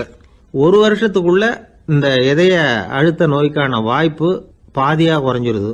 இந்த சிகரெட்டை நிறுத்தின 5 வருஷத்துக்குள்ள ஒரு நாளைக்கு 1 பாக்கெட் சிகரெட் பிடிக்கிறவர்கள்ல நுரையீரல் புற்றுநோயினால சாகிறவர்கள் எண்ணிக்கை பாதியா குறைஞ்சிருது. புற்றுநோய் செல்கள் சீரமைக்கப்படுது. ஆக ஒருத்தர் புகைக்கிறத விட்டுணும்னு தீர்மானம் பண்ணி தன் கையில் இருக்கிற சிகரெட்டை இதுதான் கடைசின்னு சொல்லி தூக்கி எறிஞ்சுட்டா அதுக்கப்புறம் படிப்படியா இவ்வளவு நன்மைகளும் மாற்றங்களும் ஏற்படுறதாக இந்த அமெரிக்கன் கேன்சர் சொசைட்டி தெரிவிச்சிருக்குது. அதனால புகைப்பழக்கம் உள்ளவங்க இதெல்லாம் கொஞ்சம் யோசிச்சு பார்த்து அந்த பழக்கத்தை விட்டு விடுறது ரொம்ப நல்லது. ஆனா அதையெல்லாம் நாம சொன்னா யாரு கேட்கறாங்க? என்னுடைய நண்பர் ஒருத்தர் புகைப்பழக்கம் உள்ளவர், அவர் என்கிட்ட சொன்னார், சார் சிகரெட் பிடிக்கிற பழக்கத்தை விட்டு விடுறது என்னை பொறுத்த வரைக்கும் ஒன்றும் பெரிய கஷ்டமான செயல் இல்லை, அது ரொம்ப சுலபம் அப்படின்னார். எப்படி சொல்றீங்கன்னு கேட்டேன். நான் ஏற்கனவே 20 தடவை அந்த பழக்கத்தை விட்டுருக்கேன் சார் அப்படின்னார் ரொம்ப பெருமையா. மனுநீதி சோழன் வரலாறு நமக்கு தெரியும். அது மாதிரி நீதி தவறாத ஆட்சியாளர்கள் பல பேர் இருந்திருக்கிறாங்க இந்த உலகத்துல. ஹசரத் உமர் பின் கத்தாப் அப்படின்னு ஒருத்தர், இஸ்லாத்தின் 2வது கலீஃபா இவர். அவருடைய ஆட்சி காலத்துல நடந்த ஒரு நிகழ்ச்சி. இந்த மன்னருக்கு ஒரு மகன், அவர் பேரு அபு ஷஹ்மா. அந்த மிசர் நாட்டு கவர்னர் அமர் பின் ஆஸ், அந்த மன்னருடைய மகன் கவர்னர் அவர்களுடைய கவனிப்புல இருந்தார். அந்த சமயத்துல ஒரு நாள் அவர் மதுபானா இருந்தனார். கவர்னருக்கு தெரிஞ்சு போச்சு. அவருக்கு தர்ம சங்கடமா போட்டுது. தவறு செஞ்சது மன்னருடைய மகன். கவர்னர் யோசனை பண்ணார். அவர் மெதுவா தன்னுடைய வீட்டுக்கு அழைச்சிட்டு வந்தார். அதிகமா அவரை கஷ்டப்படுத்தாம ஒரு சின்ன தண்டனை கொடுத்து பிரச்சனையை தீர்த்துட்டார். ஏதோ பேருக்கு ஒரு தண்டனை, அவ்வளவுதான். இது நடந்து கொஞ்ச நாள் கழிச்சு மன்னருக்கு இந்த விஷயம் தெரிஞ்சு போச்சு. தன்னுடைய மகன்கிறதுனால கவர்னர் லேசான தண்டனையோட விட்டுட்டார் அப்படிங்கறத புரிஞ்சுக்கிட்டார். உடனே கவர்னருக்கு தகவல் அனுப்பினார். அமர் பின் ஆஸ் அவர்களே, என்னுடைய மகன் மதுபானம் அருந்தி இருக்கிறான், அது உங்களுக்கு தெரிஞ்ச உடனே தண்டனை கொடுத்திருக்கிறீங்க. கலீஃபாவின் மகன்கிற காரணத்தினால குறைவான தண்டனையை கொடுத்ததாக கேள்விப்படுறேன். இது ஷரியத்தின்படி மாபெரும் குற்றம், உங்களுடைய நடத்தையும் மன்னிக்க கூடியதல்ல. இந்த கடிதம் கண்ட உடனே மகன் அபு ஷஹ்மாவை மதீனாவுக்கு அனுப்பி வைக்க வேண்டியது அப்படின்னு கடிதம் எழுதினார். அதை பார்த்தார் கவர்னர். உடனே கலீஃபாவின் மகனை மதீனாவுக்கு அனுப்பி வச்சார். மன்னர் முன்னாடி நீதி விசாரணை நடக்குது. தன்னுடைய மகனுக்கு சவுக்கடி வழங்கும்படியா உத்தரவிடுறார் ஹசரத் உமர் பின் கத்தா. தண்டனை நிறைவேற்றப்பட்டது. கூடியிருந்தவர்கள்லாம் ஐயா கொஞ்சம் கருணை காட்டுங்க அப்படின்னு சொல்லி மன்னர்கிட்ட வேண்டிக்கிட்டாங்களாம். இந்த வேண்டுகோளை மன்னர் ஏத்துக்கல. நீதியின் முன்னால் தந்தை மகன் அன்பு நேசம் உறவு இந்த முறைகளை எல்லாம் கவனிக்க முடியாது. குற்றம் செஞ்சவர் தண்டிக்கப்பட வேண்டியவர், அவர் யாரா இருந்தாலும் சரி அப்படின்னாராம். எல்லா ஆட்சியாளர்களுமே கவனிக்க வேண்டிய ஒரு செய்தி இது. அவர் ஒரு நாள் தன்னுடைய அரசாங்க கணக்கு வழக்குகளை பார்த்துட்டு இருக்கிறார். அந்த சமயத்துல அவரை பார்க்க ஒரு பெரிய மனிதர் வந்தார். இவர் தன்னுடைய சொந்த வேலை காரணமா வந்திருக்கிறார் அப்படிங்கறத அவர் புரிஞ்சுக்கிட்டார். உடனே அது வரைக்கும் எரிஞ்சுகிட்டு இருந்த விளக்க அணைச்சுட்டு இன்னொரு விளக்க ஏற்றி வச்சுக்கிட்டாராம். இந்த செயலுக்கு என்ன காரணம்னு கேட்டிருக்கிறார் வந்தவர். இதுக்கு அவரு சொன்னார், ஐயா நீங்க வந்த போது இங்க எரிஞ்சுகிட்டு இருந்தது அரசாங்க விளக்கு, இப்ப எரியறது சொந்த விளக்கு. சொந்த விஷயங்களை பேசுறப்போ அரசாங்க பணத்தை செலவு பண்ணக்கூடாது, அதனாலதான் விளக்க மாத்தினேன் அப்படின்னாராம். இப்படிலாம் பல பேர் இந்த உலகத்துல இருந்திருக்கிறாங்க. ஆனா இப்ப எல்லாம் பல பேர் அப்படி இருக்கிறது இல்ல. ஒருத்தர் அப்படிதான் அரசாங்க விஷயங்களை பார்த்துக்கிட்டு உட்கார்ந்து இருக்கிறார். அந்த சமயத்துல ஒரு பெரிய தொழில் அதிபர் அவரை பார்க்க வந்திருக்கிறார். இவரு சடார்னு எழுந்திருச்சு எரிஞ்சுகிட்டு இருந்த விளக்க அணைச்சுட்டார். எங்கும் ஒரே இருட்டு. ஏன் விளக்க அணைச்சுட்டீங்கன்னு கேட்டிருக்கிறார் வந்தவர். இங்க நடக்கிறது மத்தவங்க கண்ணுல பற்றக்கூடாது அப்படிங்கறதுக்காக தான் விளக்க அணைச்சேன். நீங்க கொண்டு வந்திருக்கிறத அப்படி ஒரு ஓரமா வச்சுட்டு போடுங்க, அதுக்கப்புறமா விளக்க போட்டு நான் எடுத்துக்கிறேன் அப்படின்னாராம் இவர். சாலை ஓரமா அழுதுகிட்டு உட்காந்துருந்தான். பிச்சை எடுத்து சாப்பிட்ற ஒருத்தன் அந்த பக்கமாக வந்தான். இவனை பார்த்தான். ஏன் அழுதுகிட்டு உட்காந்துருக்கிற, என்னாச்சு உனக்கு அப்படின்னு கேட்டான். அதுக்கு இவன் சொன்னான், என்கிட்ட ஒன்றுமே இல்லை, நான் இந்த உலகத்தில் இருந்து என்ன பிரயோஜனம், அதனால தான் அழுதுகிட்டு இருக்கிறேன் அப்படின்னா. உன்கிட்ட மறைஞ்சிருக்கிற புதையல் என் கண்ணுக்கு நல்லா தெரியுது, அது உனக்கு புரியல, அதனால தான் அழுதுகிட்டு இருக்கிற அப்படின்னா. என்னது புதையல் இருக்குதா, உன் கண்ணுக்கு தெரியுதா அப்படின்னு கேட்டான். ஆமாம் எனக்கு தெரியுது, அந்த புதையலை நீ விற்கிறதுக்கு தயாராக இருக்கிறியா அப்படின்னு கேட்டான் இவன்.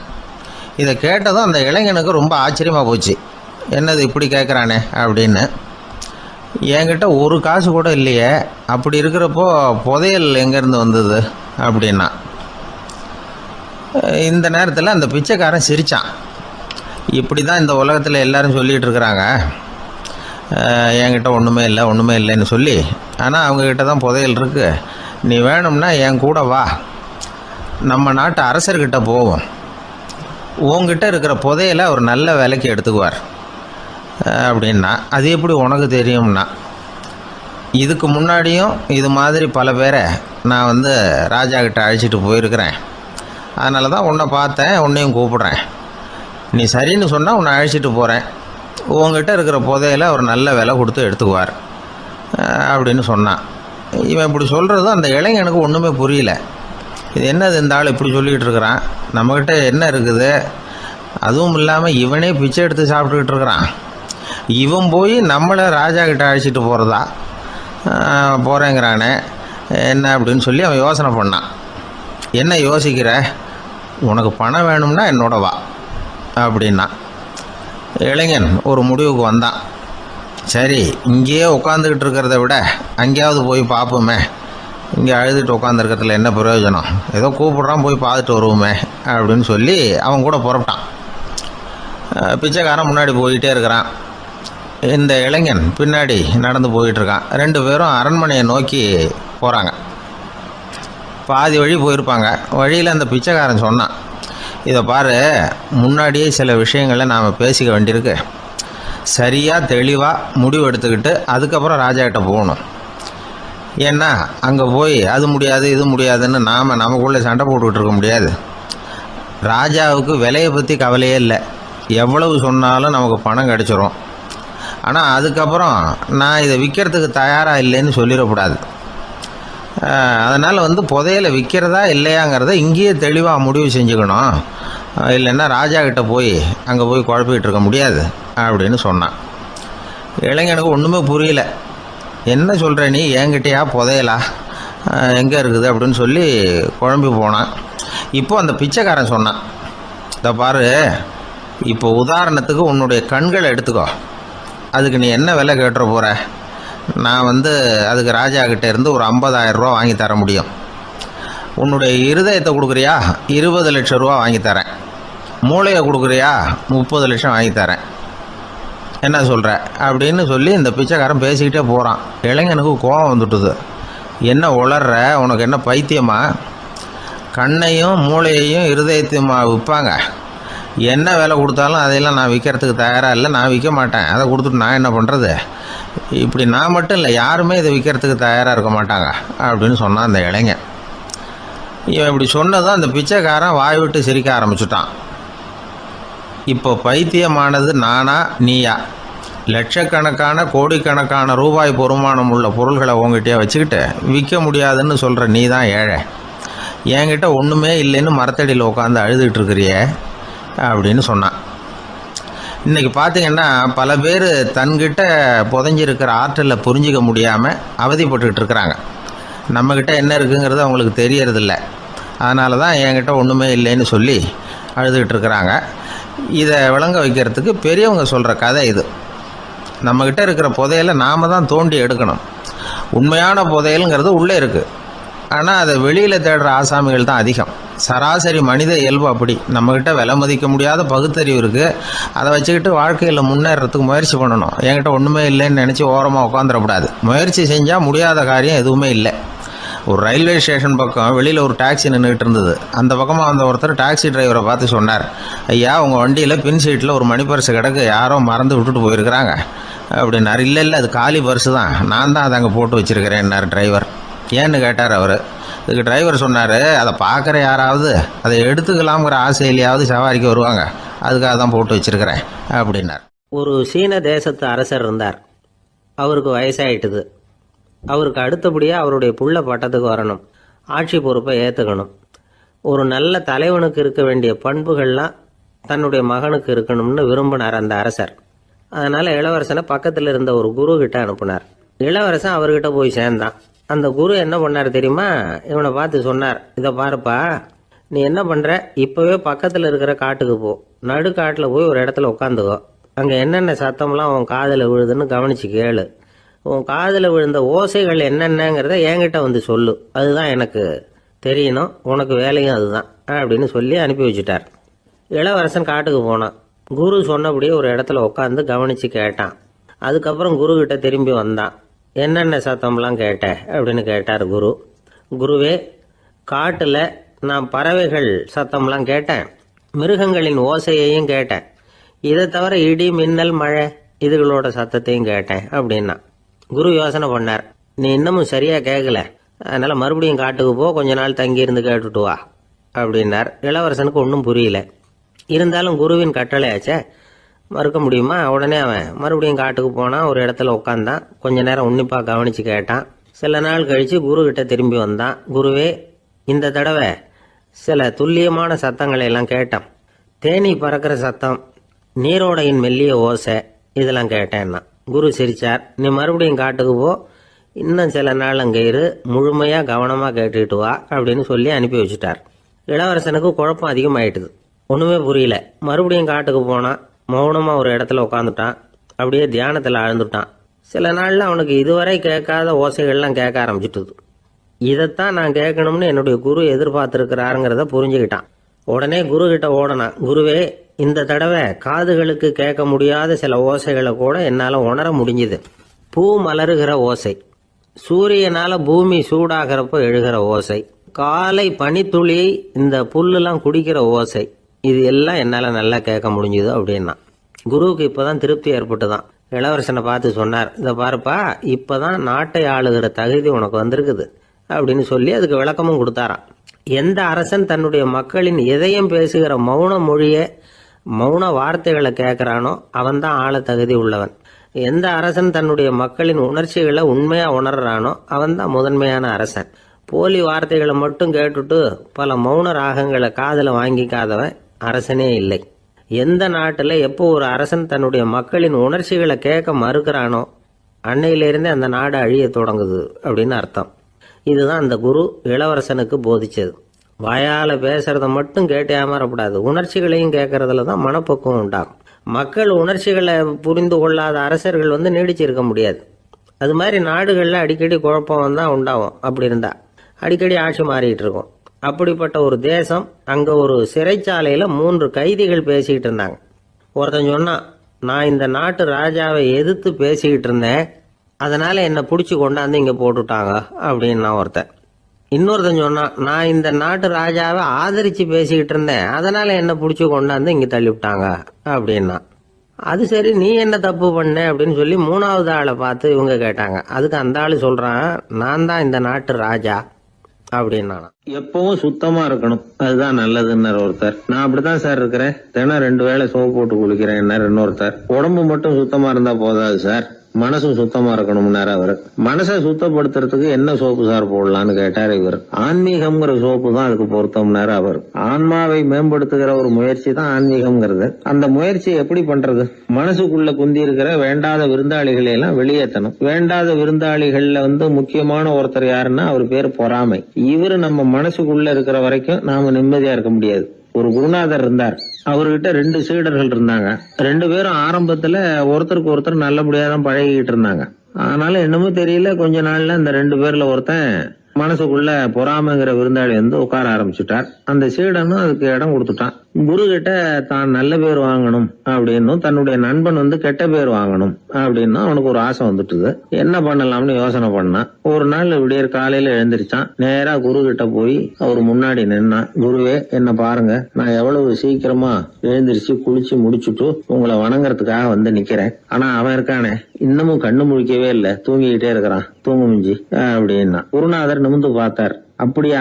அப்படின்னா நீயும் கூட அவன மாதிரியே தூங்கி இருந்தா நல்லா இருந்திருக்குமேன்னார் ரொம்ப பொறுமையா. என்னது, நாம எவ்வளவு தீவிரமா ஒரு விஷயத்த சொல்றோம், அதுக்கு நம்ம குருநாதர் ரொம்ப பொறுமையா இப்படி சொல்றாரு அப்படின்னு நினைச்சான். ஆச்சரியமா அவரை பார்த்தான். குருநாதர் சொன்னார், ஆமாப்பா, நீயும் தூங்கிக்கிட்டு இருந்திருந்தா அடுத்தவனை பத்தி குறை சொல்றதுக்கு இங்க வந்திருக்க வேண்டிய அவசியம் இருந்திருக்காது, அதனால அப்படி சொன்னேன் அப்படின்னாராம். சீடன் யோசிக்க ஆரம்பிச்சான். அர்த்தம் புரிஞ்சது. உடனே பொறாமையை மனசுல இருந்து தூக்கி எறிஞ்சுட்டானாம். மனசு சுத்தமாயிட்டு. மனசுக்குள்ள இருந்து விரட்ட வேண்டிய இன்னொரு விருந்தாளி, அவர் பேர் கோபம். சினம் தன்னையே கொன்னுடும் அப்படிங்கிறார் வள்ளுவர். கோபத்துக்கு மனசுல இடம் கொடுக்காத சில பெரியவர்களும் உண்டு. ஒருத்தர் இருந்தார், அவர் ஒரு சமயம் கோதாவரி நதியில போய் குளிச்சுட்டு திரும்பி வந்துட்டு இருக்கிறார். ஒரு பெரியவர் வர்ற வழியில ஒரு மரத்து மேல உட்கார்ந்திருந்த ஒருத்தன் அவர் மேல துப்பி போடுறான். இவர் உடனே திரும்பி போய் மறுபடியும் குளிச்சுட்டு வர்றார். அப்பவும் துப்புறான். அவர் கோவப்படல, பேசாம மறுபடியும் திரும்பி போய் குளிச்சுட்டு வர்றாரு. இப்படி பல தடவை நடந்துகிட்டே இருக்குது. ஒரு கட்டத்துல இந்த ஆளு தோத்து போய் அவர் காலிலேயே விழுறான். ஆச்சரியப்பட்டு கேக்குறான், அது எப்படிங்க நீங்க கோவப்படாம இருக்கிறீங்களே, அது எப்படி அப்படின்னா. அதுக்கு அந்த பெரியவர் சொன்னாராம், நான் கோவப்பட்டிருந்தா என் மனசு அசுத்தமா இருக்கும். உடம்பு அசுத்தமான குளிச்சு சுத்தப்படுத்திக்கலாம், மனசை அப்படி சுத்தப்படுத்த முடியாது, அது கொஞ்சம் கஷ்டம் அப்படின்னாராம். ஆக கூடி மனசு அசுத்தமாகாம பாத்துக்க வேண்டியது நம்ம கடமை. மனசை அசுத்தப்படுத்துற இன்னொரு விஷயம் சுயநலம். ஒரு சுயநலவாதி ஆத்துல விழுந்துட்டார், சுழல்ல சிக்கிக்கிட்டார். இன்னொரு சுயநலவாதி கரையில இருந்து இத பார்த்தார். ஒரு கயத்தை தூக்கி போட்டு அதை புடிச்சுக்க சொல்லி கரையில இழுத்து காப்பாத்தினார். அவரு கரையில ஏறின உடனே இவரை பார்த்து, என்ன காப்பாத்தினதுக்காக உங்களுக்கு 50 காசு கொடுக்கலாம்னு பாக்குறேன், ஆனா என்கிட்ட 1 ரூபாயா இருக்கு, சில்லறையா இல்ல அப்படின்னாராம். உடனே காப்பாத்தினவர் இவரை பார்த்து, அப்படின்னா நீங்க இன்னொரு தடவை தண்ணியில விழுந்துருங்க, நான் காப்பாத்துறேன், 1 ரூபாயா கொடுத்துடலாம் அப்படின்னாராம். இப்படிப்பட்டவங்க எல்லாம் எத்தனை தடவை தண்ணியில விழுந்தாலும் மனசு சுத்தமாக போறதில்லை. ஒரு சராசரி மனிதனுடைய இயல்பு என்ன? இன்பம் வந்தா துள்ளி குதிப்பான், துன்பம் வந்தா சோர்ந்து போய் ஒரு மூலையில உட்காந்துருவான். இவன் தான் சராசரி மனிதன். ஆனா ஒருத்தன் இன்பம் வந்தா அதுக்காக மகிழ்ச்சி அடையறதில்ல, துன்பம் வந்தா அதுக்காக சோர்ந்து போறதில்ல அப்படின்னு வச்சுக்கோங்க. அப்படி இருந்தா அவன் சாதாரண ஆள் கிடையாது. ஒரு ஊர்ல ஒரு ஞானி இருந்தார். அவரை தேடிட்டு ஒரு பெரியவர் வந்தார். ஐயா, ஞானத்துல சிறந்த ஞானம் எது அப்படின்னு கேட்டாராம். இதுக்கு அந்த ஞானி என்ன பதில் சொன்னார் தெரியுமா?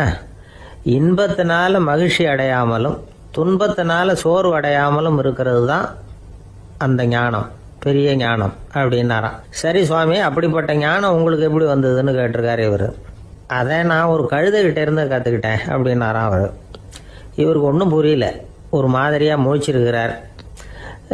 இதை அவர் புரிஞ்சுக்கிட்டார். நீங்கள் நாளைக்கு காலையில் நம்முடைய ஆசிரமத்துக்கு வாங்க, புரிய வைக்கிறேன்னாராம். சரின்னு அவர் போயிட்டார். மறுநாள் காலையில் ஆசிரமத்துக்கு சேர்ந்தார். ஞானி அவரை கூப்பிட்டு உட்கார வச்சார். வாங்க இப்படி உட்காருங்க, கொஞ்ச நேரத்தில் இந்த வழியாக ஒரு கழுதை போகும், அதை கவனித்து பாருங்கன்னாராம். இவருக்கு இன்னமும் ஒன்றும் புரியாமல் போச்சு, ஒரே குழப்பம். இருந்தாலும் அந்த ஞானி சொன்னது மாதிரியே உட்காந்துருக்கிறார். கொஞ்ச நேரத்தில் இந்த வழியாக ஒரு கழுதை போச்சு. அது முதுக நிறைய அழுக்கு மூட்டைகள், அதை சுமந்துக்கிட்டு போகுது. ஒரு செலவு தொழிலாளி அதை ஓட்டிகிட்டு போகிறார். கொஞ்சம் தூரத்தில் ஒரு ஆறு இருக்குது. அங்கே போய் துணியெல்லாம் சுத்தப்படுத்திக்கிட்டு சாயந்தரமாக திரும்பி இந்த வழியாகவே வருவாங்க. ஞானி சொன்னது மாதிரியே இந்த பெரியவர் அழுக்கு மூட்டையை சுமந்துக்கிட்டு போகிற அந்த கழுதையை கவனித்தார். கழுதை போயிட்டுது. அதுக்கப்புறம் ஞானியை திரும்பி பார்த்தார். இப்போ அந்த ஞானி சொன்னார், சாயந்தரம் வரைக்கும் நீங்கள் இங்கேயே இருக்கணும்னார். அதே மாதிரி இவர் இருந்தார். சாயந்தரமாக அந்த ஞானி சொன்னார், ஐயா இப்போ கொஞ்ச நேரத்தில் அந்த கழுதை இந்த வழியாக திரும்பி வரும், அதையும் கவனித்து பாருங்கன்னார். இவரும் கவனித்து பார்க்குறார். கழுதை வந்தது. அது முதுகில் சலவை செய்யப்பட்ட துணி மூட்டை. அது பாட்டுக்கு சுமந்துக்கிட்டு போய்கிட்டு இருக்குது. பெரியவருக்கு ஒன்றும் புரியல. பொறுமை இழந்துட்டார். சரி சுவாமி, இந்த கழுதைக்கும் உங்கள் ஞானத்துக்கும் என்ன சம்பந்தம் அப்படின்னார். இப்போ அந்த ஞானி விளக்கினார், ஐயா இந்த கழுதை இதே மாதிரி தினமும் காலையில் அழுக்கு மூட்டைகளை சுமந்துக்கிட்டு ஆற்றுக்கு போகுது, மாலையில் வெண்மையான சுத்தமான துணிகளை சுமந்துக்கிட்டு திரும்பி ஊருக்கு போகுது. காலையில் இது போகும் பொழுது முதுகில் அழுக்கு மூட்டைகளை சுமந்துக்கிட்டு போகிறோமேங்கிற வருத்தமும் அதுக்கு கிடையாது. சாயந்தரம் திரும்பி வரும்பொழுது சுத்தமான துணிகளை சுமந்துக்கிட்டு வர்றோமேங்கிற மகிழ்ச்சியும் அதுக்கு இல்லை. இதை பார்த்து தான் நான் அது மாதிரி ஞானத்தை கற்றுக்கிட்டேன் அப்படின்னாராம்.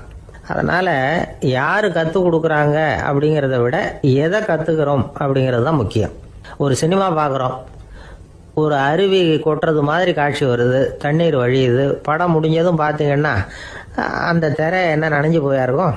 ஒரு தீப்பிடிச்சு எரியிற காட்சியே சினிமாவில் பார்க்குறீங்க, காட்சி முடிஞ்சதும் அந்த வெண் திரையே கருகி போயா இருக்கும்.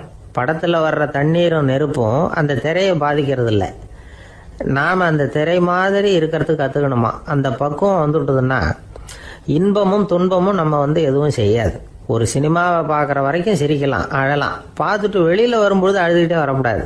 ஒருத்தர் வந்தார், அப்படி படம் முடிஞ்சு வெளியில் வரும்பொழுது அருவி மாதிரி கண்ணீர் சிந்திக்கிட்டே வரார். ஏன் சார் படம் அவ்வளவு சோகமா அப்படின்னு கேட்டார். இன்னொருத்தர், இல்லை சார் கூட்டம் ரொம்ப குறைச்சல் சார், மொத்தம் படம் பார்க்க வந்தவங்களே 15 பேர் தான் சார் அப்படின்னார் கண்ணீரை தொடச்சிக்கிட்டே. அதுக்கு நீங்கள் ஏன் சார் அழறீங்கன்னு கேட்டார் அவர். இந்த படத்தோட தயாரிப்பாளரே நான் தான் சார் அப்படின்னாரா இவர். ஒரு அரசன், அவனுக்கு வயசாயிட்டுது. அதனாலேயே இந்த கவலை பயம் எல்லாமும் அதிகமாயிட்டுது. மரண பயம், ராத்திரியில சரியா தூங்க முடியல, இப்படி ஆயிட்டுது நிலைமை. அந்த அரசன் ஏற்கனவே எப்படின்னா போர்க்களங்கள்ல எத்தனையோ பேரை ஓட ஓட விரட்டி இருக்கிறான். இருந்தாலும் இப்ப அந்த துணிச்சல்லாம் எங்கேயோ போயிட்டுது. பேசாம படுத்திருக்கிறான். அப்படியே படுத்தாலும் தான் தூக்கம் வர மாட்டேங்குது.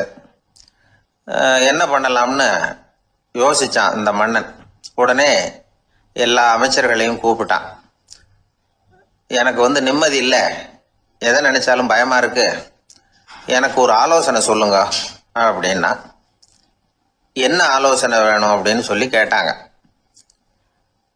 எனக்கு ஒரு நெருக்கடியான சந்தர்ப்பம் ஏற்பட்டு போச்சுன்னு வச்சுக்கோங்க. அந்த நேரத்தில் நீங்க யாருமே என் பக்கத்தில் இல்லை ஆலோசனை சொல்றதுக்கு அப்படின்னா, அந்த சமயத்தில் எனக்கு உபயோகப்படுற மாதிரி ஒரு வாசகம், பொன்மொழி ஏதாவது சொல்லுங்க. அதை நான் என்னுடைய வைர மோதிரத்துக்கு அடியில் பதிச்சு வச்சுக்கிறேன் அப்படின்னார். தேவைப்படுறப்போ உதவும் அப்படிங்கிறதுனால. அவர் போட்டிருந்த மோதிரமும் அதுக்கு தகுந்த மாதிரியே திறந்து மூடுறது மாதிரி அமைஞ்சிருந்தது. ஏதாவது வாசகம் எழுதுனா உள்ற வச்சுக்கலாம், அதுக்கான வசதி அதில் இருந்தது. அமைச்சர்கள்லாம் யோசனை பண்ணாங்க, இது மாதிரி ராஜா கேட்குறாரு, என்ன வாசகம் அதாவது பொன்மொழி சொல்லலாம் அப்படின்னு எல்லாரும் யோசனை பண்ணாங்க. ஒருத்தருக்குமே சரியா தோணலை, ஒரே குழப்பமா இருந்தது. ஏன்னா நெருக்கடியான சமயத்தில் உபயோகப்படுறது மாதிரி ஒரு பொன்மொழி வேணும்னு சொல்லியிருக்கிறார். அப்படி இப்படி யோசிச்சு பார்த்தா ஒன்றுமே தோணலை. எல்லாரும் குழம்பிக்கிட்டு இருந்த நேரத்தில் ஒரு பெரியவர் அந்த பக்கமாக வந்தார். அவர் சொன்னார், நான் வேணும்னா அதுக்கு பொருத்தமாக ஒரு வாக்கியம் சொல்கிறேன், ஆனால் ஒரு நிபந்தனை. அதை யாரும் ரொம்ப ஆர்வம் காரணமாக அவசரப்பட்டு படிச்சிடக்கூடாது. அதை ரகசியமாக அந்த மோதிரத்துக்குள்ளே எழுதி வச்சுக்கணும். எப்போவாவது இக்கட்டில் மாட்டிக்கிற சமயத்தில் மட்டும் வேற வழியே இல்லை அப்படிங்கிற நிலைமையில மட்டும்தான் அதை திறந்து பார்க்கணும். அப்படி நீங்கள் இருக்கிறதா இருந்தால் நான் அதை சொல்கிறேன் அப்படின்னார் அந்த பெரியவர். சரின்னு ஒத்துக்கிட்டாங்க எல்லாரும். அதே மாதிரி அவர் ஒரு வாக்கியத்தை சொன்னார். அவர் சொன்ன வாக்கியத்தை ரகசியமாக மோதிரத்துக்குள்ளே பதிச்சு மூடியாச்சு. ராஜா அதை விரலில் மாட்டிக்கிட்டார். கொஞ்ச நாள் ஆச்சு. அந்த ராஜாவுக்கு ஒரு சோதனை வந்தது. என்ன சோதனைன்னா, அடுத்த நாட்டு மன்னன் படையெடுத்துக்கிட்டு வந்துட்டான். அவன் இவர்கிட்ட ஏற்கனவே தோத்து போனவன், ஒரு வெறியில வந்திருக்கிறான். தோற்று போனவன் மறுபடியும் சண்டைக்கு வந்தா எப்படி வருவானோ அப்படி வர்றான். ஒரு வெறியில வந்தா ஜெயிச்சுட்டான். என்னாச்சு, இவரோட நிலைமைன்னா நாட்டை இழந்துட்டார், எல்லாத்தையும் இழந்துட்டார். கடைசியா ஒரு அடிபட்ட குதிரையில ஏறி தப்பிச்சு போயிட்டார், வேற வழி இல்லைன்னு. பின்னாடி துரத்திக்கிட்டு வராங்க. இவர் ஒரு மலை உச்சிக்கு போயிட்டார், அதுக்கும் அப்பால போக முடியாது, ஏன்னா அந்த பக்கம் பயங்கர பள்ளம். உல்லாச பயணிகள் வந்து கண்டு கழிக்கிற இடம் அது. ஆனா இவருக்கு அது சாவு பயணத்தின் வாசல், திரும்பவும் முடியாது, அவ்வளவு குறுகிய பாதை அது, வேற வழியே இல்லை. இந்த நேரம் சூரிய ஒளி மோதிரத்துல பட்டு மின்னிச்சு. உடனே இவருக்கு ஞாபகம் வந்தது. மோதிரத்தை திறந்து படிக்கிறார். அதுல இருந்த வாசகம், இந்த நிலையும் மாறிவிடும், this too will pass away. அவருக்கு ஒரு தைரியம் வந்தது. பின்னாடி வந்தவங்களும் திசை மாறி வேற எங்கேயோ தேடி போயிட்டாங்க. அவங்க விரட்டிக்கிட்டு வரலன்னா இவ்வளவு அழகான ஒரு இடம் இருக்கிறதே எனக்கு தெரியாம போயிருக்குமேன்னு நினைச்சார். இவ்வளவு அழகை ரசிக்கிறதுக்காக ஒரு நாட்டையே கூட இழக்கலாம்னு தோணுச்சு அவருக்கு. அமைதியா அந்த அழகை ரசிச்சார். எதிரிகள்லாம் எங்கேயோ போயிட்டாங்க. மன்னர் நாடு திரும்பினார். மறுபடியும் படைகளை திரட்டினார். கொஞ்ச நாள்ல படை எடுத்துக்கிட்டு போனார். யாருகிட்ட தோத்து போனாரோ அவரையே வெற்றி கண்டு திரும்பி வர்றார். வரவேற்பு விழா பிரமாவப்படுது. ஆடல் பாடல் கோலாகலம். இதை பார்த்தது அந்த ராஜாவுக்கு தலைகால புரியல. நம்மளை இனிமே யாராலையும் ஜெயிக்க முடியாதுன்னு நினைச்சார். அகம்பாவம் லேசா எட்டி பார்த்தது. இப்போ மறுபடியும் சூரிய ஒளிப்பட்டு மோதிரம் மின்னிச்சு. அதை திறந்து மறுபடியும் படிக்கிறார். இந்த நிலைமையும் மாறிவிடும், this too will pass away. அவ்வளவுதான், அவர் மனசு அடங்க ஆரம்பிச்சுட்டுது, ஆணவம் போயிட்டுது. இதுல இருந்து நாம தெரிஞ்சுக்க வேண்டியது என்னன்னா, எந்த சூழ்நிலையிலையும் நாம கவலைப்பட வேண்டியதில்லை. ஏன்னா இங்க எதுவுமே நிரந்தரம் இல்லை. அந்த ராஜா மாதிரியே நம்ம ஆளு ஒருத்தன் ஒரு மோதிரம் போட்டிருந்தான், அதுக்குள்ள அவன் எழுதி வச்சிருந்த வாசகம், எதுக்கும் கவலைப்படாதே அப்படிங்கிறது தான். ஒரு நாள் பயங்கரமான கவலையோட உட்காந்துருந்தான். பக்கத்துல இருந்தவங்க சொன்னாங்க, இது மாதிரி சந்தர்ப்பத்துல தான் நீ உன் மோதிரத்தை திறந்து பார்க்கணும்னாங்க. இவனுக்கு கவலையோட எரிச்சலும் சேர்ந்துக்கிட்டது. அது எப்படி முடியும், இப்ப திருட்டு போனது என்னோட அந்த மோதிரம் தானே அப்படின்னு சொல்லிவிட்டு தலையில கை வச்சுட்டு உட்காந்துட்டான். இப்படிலாம் சொல்றது உண்டு. இருந்தாலும் நாம எந்த சூழ்நிலையிலையும் கவலைப்பட வேண்டியதில்லை அப்படிங்கிற உண்மையை புரிஞ்சுக்கணும். அப்படி கவலைய வெல்றதுக்கான வழி தெரிஞ்சுட்டதுன்னா வாழ்க்கையில வெற்றி நிச்சயம். ஒரு மனிதன் கோபப்படும் பொழுது அவனை நல்லா கவனிச்சு பாருங்க. ஏதாவது ஒரு மிருகத்தின் சாயல் அவன் முகத்துல தெரியும். முகம் அழகா இருக்கிறது எப்போ, அவன் புன்னகையோட இருக்கிறப்பதான். கோபமா இருக்கிறப்ப முகம் அழகா இருக்காது. சார் கோபத்துல இருக்கார், இந்த கோபம் குறையறதுக்குள்ள ஒரு போட்டோ எடுத்துருங்க, அழகா இருக்கும் அப்படின்னு யாரும் சொல்றது இல்ல. போட்டோ எடுக்கிறவர் கூட எடுக்கிறதுக்கு முன்னாடி முகத்தை கொஞ்சம் சிரிச்ச மாதிரி வச்சுங்க சார் அப்படின்னு தான் சொல்லுவார். முகத்தை கொஞ்சம் கடுகடுப்பா வச்சுங்க சார், அப்பதான் நல்லா அமையும் அப்படின்னு நான் சொல்லுவார். ஒரு உண்மை என்ன தெரியுமா, கோபம் மனசையும் கெடுக்கும், உடம்பையும் கெடுக்கும். கோபப்படுகிறவர்களின் ஆயுள் காலம் குறைகிறது அப்படிங்கிறது விஞ்ஞான உண்மை. சிரிக்கிறவங்க ஆயுள் காலம் அதிகரிக்கிறது அப்படிங்கறதும் விஞ்ஞான உண்மை. கோபப்படுறவங்களை யாரும் விரும்புறதில்லை. கோபப்படுற அப்பா அம்மா கிட்ட பிள்ளைங்க நெருங்காது. கோபப்படுற அதிகாரிகள் கிட்ட ஊழியர்கள் நெருங்க மாட்டாங்க. கோபப்படுற வாத்தியார்கிட்ட பிள்ளைங்க நெருங்குறது இல்ல. அவன் எப்ப பார்த்தாலும் வள்ளு வள்ளுன்னு விழுவான். அதனால எப்போ அவன் பக்கத்திலேயே இருக்கணும்னு ஆசைப்படுறேன் அப்படின்னு ஒருத்தன் சொன்னா அவனை இவன் வேடிக்கை பார்க்க ஆரம்பிச்சுட்டான் அப்படின்னு அர்த்தம். சரி, இந்த கோபம் எதனால வருது? இயலாமையினாலதான் வருதான். இப்ப நீங்க நினைக்கிறத நிறைவேற்றக்கூடிய சாமர்த்தியம் உங்ககிட்ட இல்லைங்கிறப்போ அது கோபமா வெளிப்படுது, அவ்வளவுதான். திறமை உள்ளவன் கோபப்பட வேண்டிய அவசியமே இல்லை. ஒரு உண்மையான கவிஞன் கிட்ட போய் ஒரு கவிதை எழுதி கொடுங்க அப்படின்னு சொன்னா அவன் உடனே எரிச்சல் அடையக்கூடாது. எரிச்சல் வந்தா அது அவனுடைய இயலாமையை காட்டுது. சிற்பி சிலை செதுக்கிறதுக்கு கோபப்படக்கூடாது. ஒரு அதிகாரி சொன்னார், நீங்க சொல்றதெல்லாம் சார் தான் சார், இருந்தாலும் கோவப்படலைன்னா வேலை நடக்காது சார், அதனாலதான் தினமும் ஆபீஸ்ல கத்திட்டு கிடக்குறேன் அப்படின்னார். ஆனா உண்மை என்ன தெரியுமா, கத்துறதுனால கத்துறதுதான் நடக்குமே தவிர காரியம் நடக்காது. வேலை நடக்கிறது மாதிரி ஒரு பாவனை நடக்கும், அவ்வளவுதான். தவறு செய்கிறவர்களுக்கு தண்டனை கத்துறது மட்டும் இல்ல, திட்டு வாங்குற யாரும் தான் செஞ்சது தவறுதான் அப்படின்னு ஒத்துக்கிறது இல்ல. அதை அவங்க உணர்றதும் இல்லை. அப்படி இருக்கிறப்போ திட்டுறதுனால என்ன பிரயோஜனம்? திட்டுறதன் நோக்கம் என்ன?